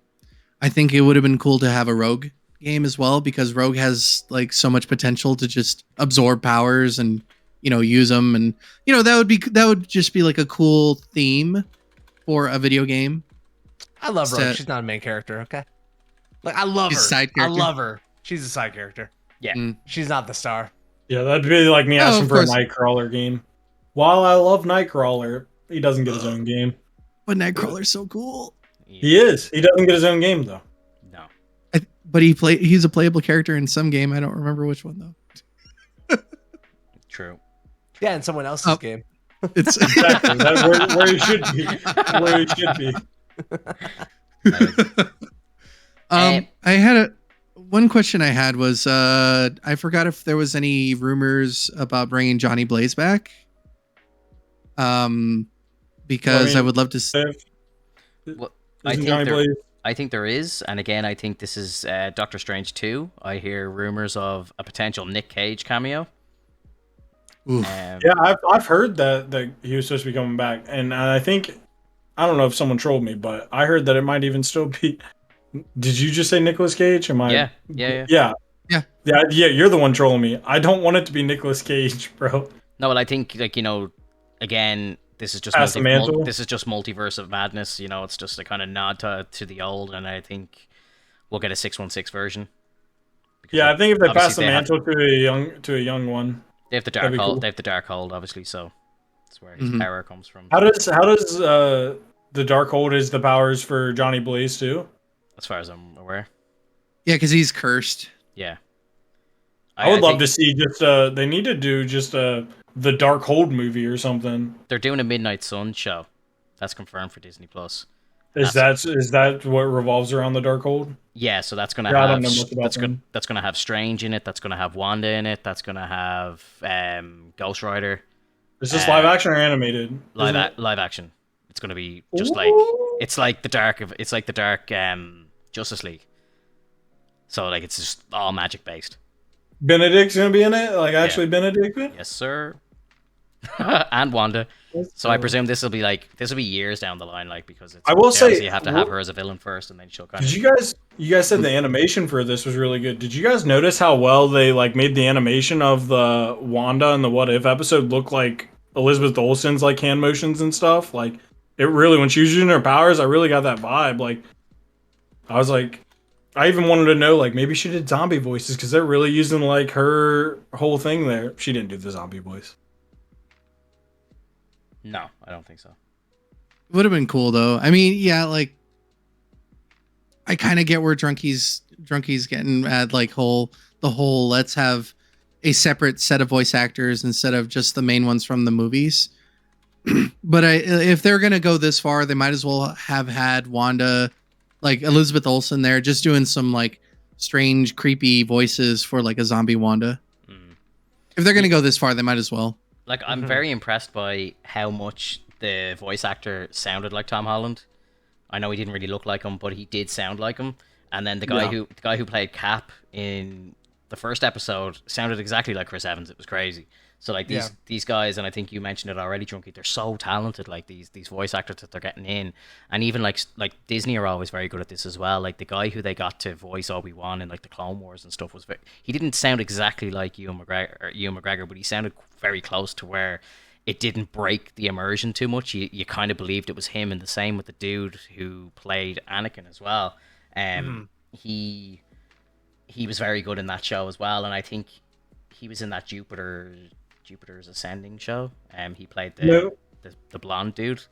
I can't remember his name now in real life, but we have YouTube to thank for this, because I think since YouTube came out, that became a thing for voice actors to start doing impressions, and now all these talented voice actors, you can just be this name, this character, and they will nail an impression that sounds like a completely different human being, and you'll be oh wow, and I don't know if that's if the guy that you said that does Chris Evans, if he was known for that, or if these people were maybe had content out there where they've done impressions. But that, I love it. I love when you can find someone that sounds kind of like it, but it's not them, and it's like Drunky said, they're not tied down to these actors trying to lock them in for years and years for all this content. They're finding people that sound like the actor, and you pay them a tenth of the price, and they jump through hoops to have anything to do with Marvel. So it's a win-win for everybody. He sounds exactly like him. You turn the voices into the character instead now. You're detaching. You're kind of making yourself less reliant on these big names by doing that. By finding other people that can sound like them. Yeah. Why pay Chris Evans? Why? I wouldn't. Yeah. I see both. I'm on the fence about that as well. Obviously, from a business point of view and a logistics point of view, it's makes a lot of sense to use somebody who sounds like Chris Evans for a fraction of the price. But part of me is just like, oh, can we not just get Chris Evans? Like, just give him 50 grand and just be like, come on, just record a couple of lines for us and just make it magic. Make it like the most magic it can 50 grand? be. Yeah, bro. Chris Evans doesn't get on the phone for 50 grand, let alone close a deal. That's all you'd have to do, bro. You'd have to get on the phone and record a couple of quick lines. You could say them over the phone. Boom, done. But like if you payday of his tailor life. yourself into that, like if you would have known that this was Chris Evans, it's kind of like I remember growing up watching like Dexter's Laboratory is a great example. I remember at one point as a kid, they changed the voice actor or actress, whoever it is, that did the voice for Dexter, and I never liked the show again after that. Because I was so attached to that one voice that's what Dexter's Laboratory was for me, was that like voice actor. So like if they do Chris Evans, then maybe they shoehorn themselves into this thing where like now eventually when it's not Chris Evans, there's like people that are going to be like, oh, I don't want to watch it now. Yeah, it's true. Yeah, I really like iconic voices. This is on a completely different note. The Stephen Horvitz, I think that's his name. He plays Invader Zim in the show Invader Zim. And I remember watching Drunky and Max Luthor playing Ratchet and Clank, and Zircon Jr. is the voice. Like you can totally tell. You're like, that's Zim's voice, and I had to look it up, and I'm like, yep, that's Stephen Horvitz. And it's just wonderful to like hear some like voices in different characters that you would never expect. So I really like the idea that there are different people that can just do voice act. Like you can just hear it. You can just straight up hear when it's that voice actor, when it's not. I think I'm going off on a tangent now, but basically like when it comes to these characters that we see in the What If episodes, because they're so close to their likeness, I think that's why they really wanted to do the voice acting for it. But I mean, I think it would have been fun just to do it similar to how when they've made different types of facial or not faces for characters like in the different Marvel shows. Like when you see Tony in a different show in an animated series, and it's a different voice, but it still rings the same way. Like you'd be like, that still reminds me a bit of like RDJ's demeanor. Yeah. There's a big rumor that we're gonna get Tom Cruise as Iron Man in Doctor Strange 2. How do you feel about that? Whoa. I mean, like that's exciting. But again, it's the multiverse. I'm like, okay, like it's fun, but it's only fun because it's meta for us as a consumer, right? Because you know that he was almost cast in the role. Right. So I think like it's like give him his chance to finally do it, and it's like for me on a kind of at a real world level, it just hits so well. It's so good, and like Downey's gone, and it doesn't really matter if like it's kind of like in like the Spider-Man's like Secret Wars episodes where they get like an Iron Spider, like an Iron Man Spider, and it's like he's like the Iron Man of that universe. Like it'd just be kind of like it'd be really funny if a different version of Tony just popped in just out of nowhere, and it's Tom Cruise. Like I just think it'd be fucking brilliant, man. I'd be so for it. Like I'd be throwing popcorn in the air in the cinema. Like I'd love it. I'd love it. Yeah. Oh, it'd be so fantastic. I mean, in addition to all this too, I mean, we have Kang. Why not throw a couple Kangs in there? Yeah. Mm-hmm. I think we're gonna get Kang in that movie as well because Loki's confirmed, and I think like what's the only thing Loki's gonna speak to anybody about is Kang and everything that's just happened to him in his show. Like that's all he's gonna speak about. Like he's not gonna pop in and say, "Oh, hey, how are you? Like, where's Thor at?" Like he's gonna be like, guys, we have a Thanos level event happening. It's on the way. Like this is the next big thing. Like so I think they're definitely gonna have a Kang in this one. I don't know which one it's gonna be, but I think we're definitely getting some version of Kang in Doctor Strange 2. Get Nicolas Cage too in there while you're at it. I believe Nicolas Cage is gonna be in the movie as well. It's gonna be such a crazy movie. I can't wait. I fun. can't wait until we get a trailer, until we can start like doing like breakdowns and stuff like that. Like I think we should like maybe if we can like save the trailer for when we can all react to it together live, maybe, or something. I don't know, like if we can do that, but I think that'd be fucking sweet. We get it up shared on the screen, like what we did for the Spider-Man trailer. I think that'd be just such a fucking great video because I think it's going to be insane. And I'd love to just I'd love to capture all of our faces live for the first time watching. You better get me early. Second, there's Doctor Strange. I can only promise like 4 or 5 hours. Yeah, that's tough because I don't want Twitter ruining the trailer for me. I know. I say like it'll be hard to do, but if we could, it'd be great to try and capture it live. It'd be fantastic. I know realistically it's probably not going to happen, but hey, I can wish. Worst case scenario, we could all do our own individual, like we're watching and then reaction. Our reactions combined. Yeah. Yeah, you could do that. Absolutely. We are marvelous chaps. Chaps assemble. Kyle, you better be holding up that glass when that trailer pops. Yeah, I'm not gonna have it in my hands. I don't want to accidentally spike it out of excitement. Imagine you just squeeze it and smashes it. Yeah, exactly. Oh my god. That's fucking fantastic. Guys, just see if I have a couple of other bits of news here real quick. Just while we are waiting. Did you hear about the runtime for Venom 2? 90 minutes. Yeah, that's because really short. That's pretty short. That's all they can expect. You could stay in the theater for that shit. And guess what? You've already seen a third of that in the trailers. Enjoy. Go enjoy. Yeah. 90 minutes is so short for a movie. Like, if you think back to like the early 2000s and stuff, you'd watch movies that were 90 minutes all the time and you wouldn't think anything of it. But I just think now, with everything that we 2 hours is the bar. Yeah, I think it's like 220 even like is kind of the norm now, especially for something like this. And 90 minutes, I heard that and I was like, wow, that's actually very short. Very short. Good. Good. It just bothers me so much seeing that they're like how they're showcasing Shriek. I really hope it's not gonna turn into like this really like sad, depressing thing with her. You're watching them. You're watching like a slow train wreck and a disaster, and them fumbling the IP of Venom. You can't be surprised that they're gonna also fumble and shit on a bunch of other characters in the show. Yeah, movie, whatever it is. Like I'm especially like I'm at 5x more salty about Venom after seeing what you guys told me about to go look at the Venom for the PlayStation Showcase, because that Venom is so much better, dude, and it's a video game CGI. Like I would rather have that I'd rather have a animated movie with that than what we've been getting as Venom. Like it's kind of sad, all right. And I don't know why they've done like done like that. It needs to be more like a horror movie, not a slapstick comedy. Then that's, I don't know. Venom is supposed to put fear in you.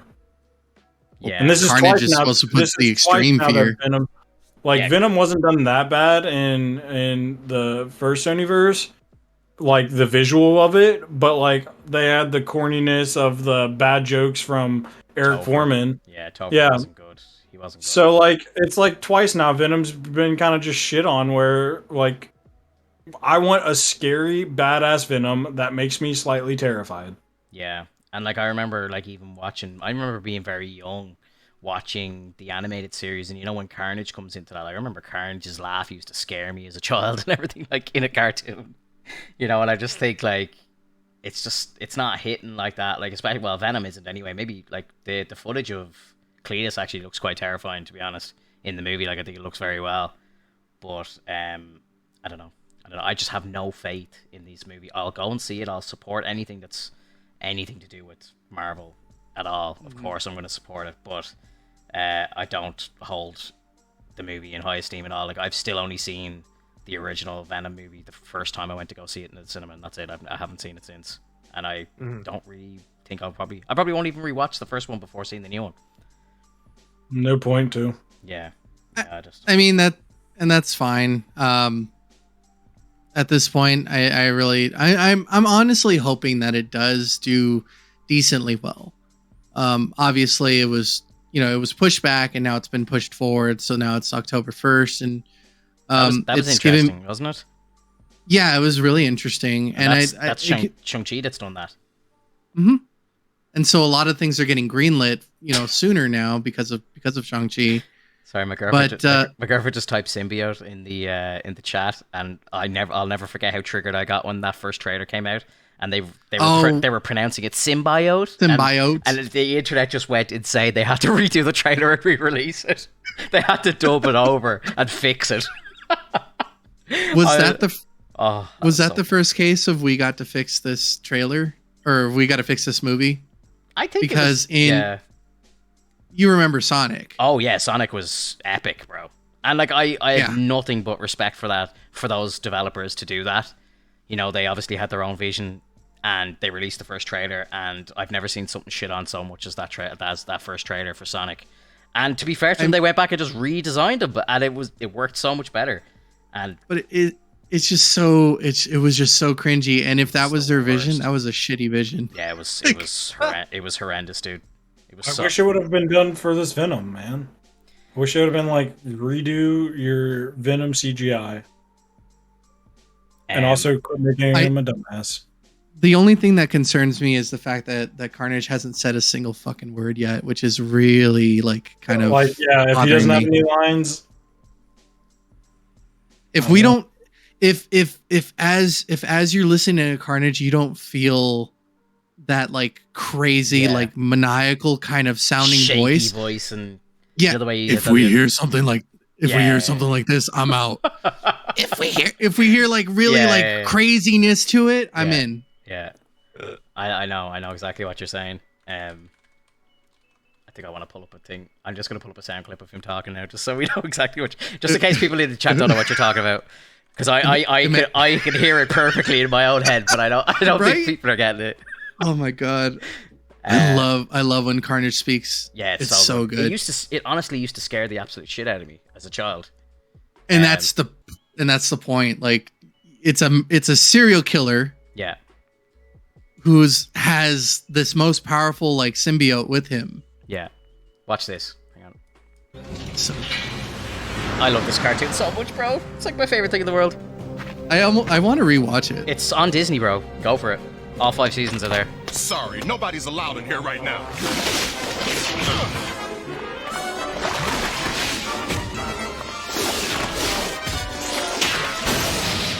Who are you? What in the name of? It is my master, Dormammu, who confers this gift upon you, Cassidy. Gift? Remember, you wanted the same power that I offered Eddie Brock. This is it? But to enjoy it, you must first swear to serve Dormammu forever. No problem, man. He sounds like my kind of guy. Let me have the power. What do I do? This is a symbiote, a living organism. It must bond with you. And then I get to be like Brock? Similar, but different. As different as you are from Brock. Once you bond, it will reflect your hatred for humanity, your lust for destruction. I'll take it. It must take you. Come on. What are you can hear his voice for? is kind of shaky already. Yours, man. Right? Yeah. We're gonna wreak glorious carnage throughout the land. Carnage, eh? I like the sound of that. You promised us carnage. Deliver it. What's wrong? Cassidy is gone. There is only carnage. I love the laugh.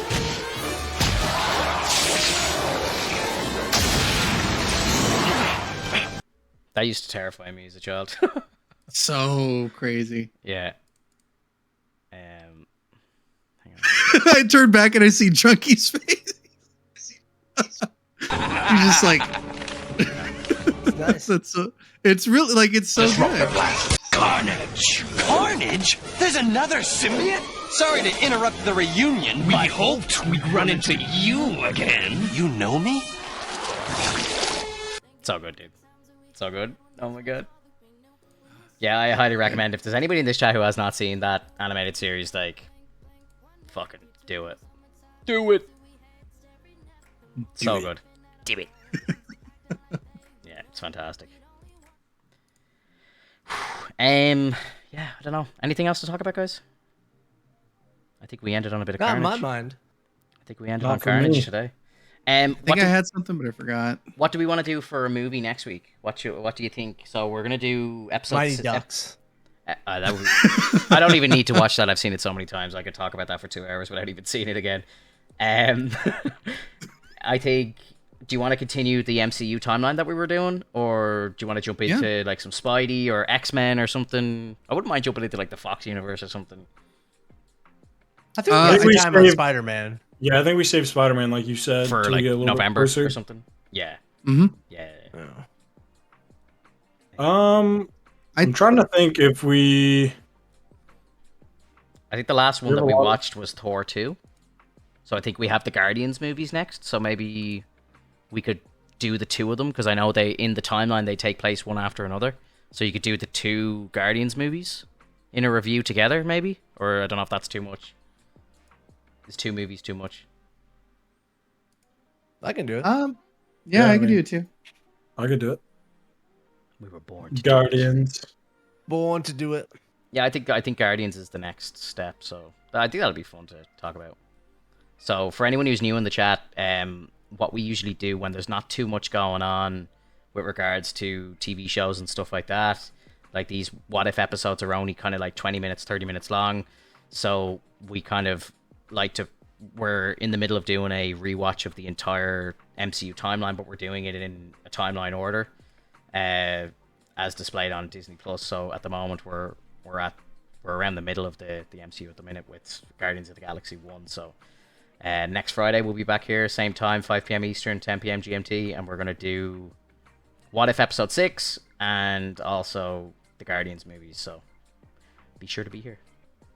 Check it out. Guys, thank you so much for being here. Wonderful. Continue the discussion of anything you liked in the YouTube comments below. Make sure you like and share the video. Get it out there to your friends that you know are Marvel nerds and comic book fans. And we'll see you guys next week. Hell yeah. Good deal. Later, everybody. All right. Good night, guys. Later, buddy. Thank you so much. Later.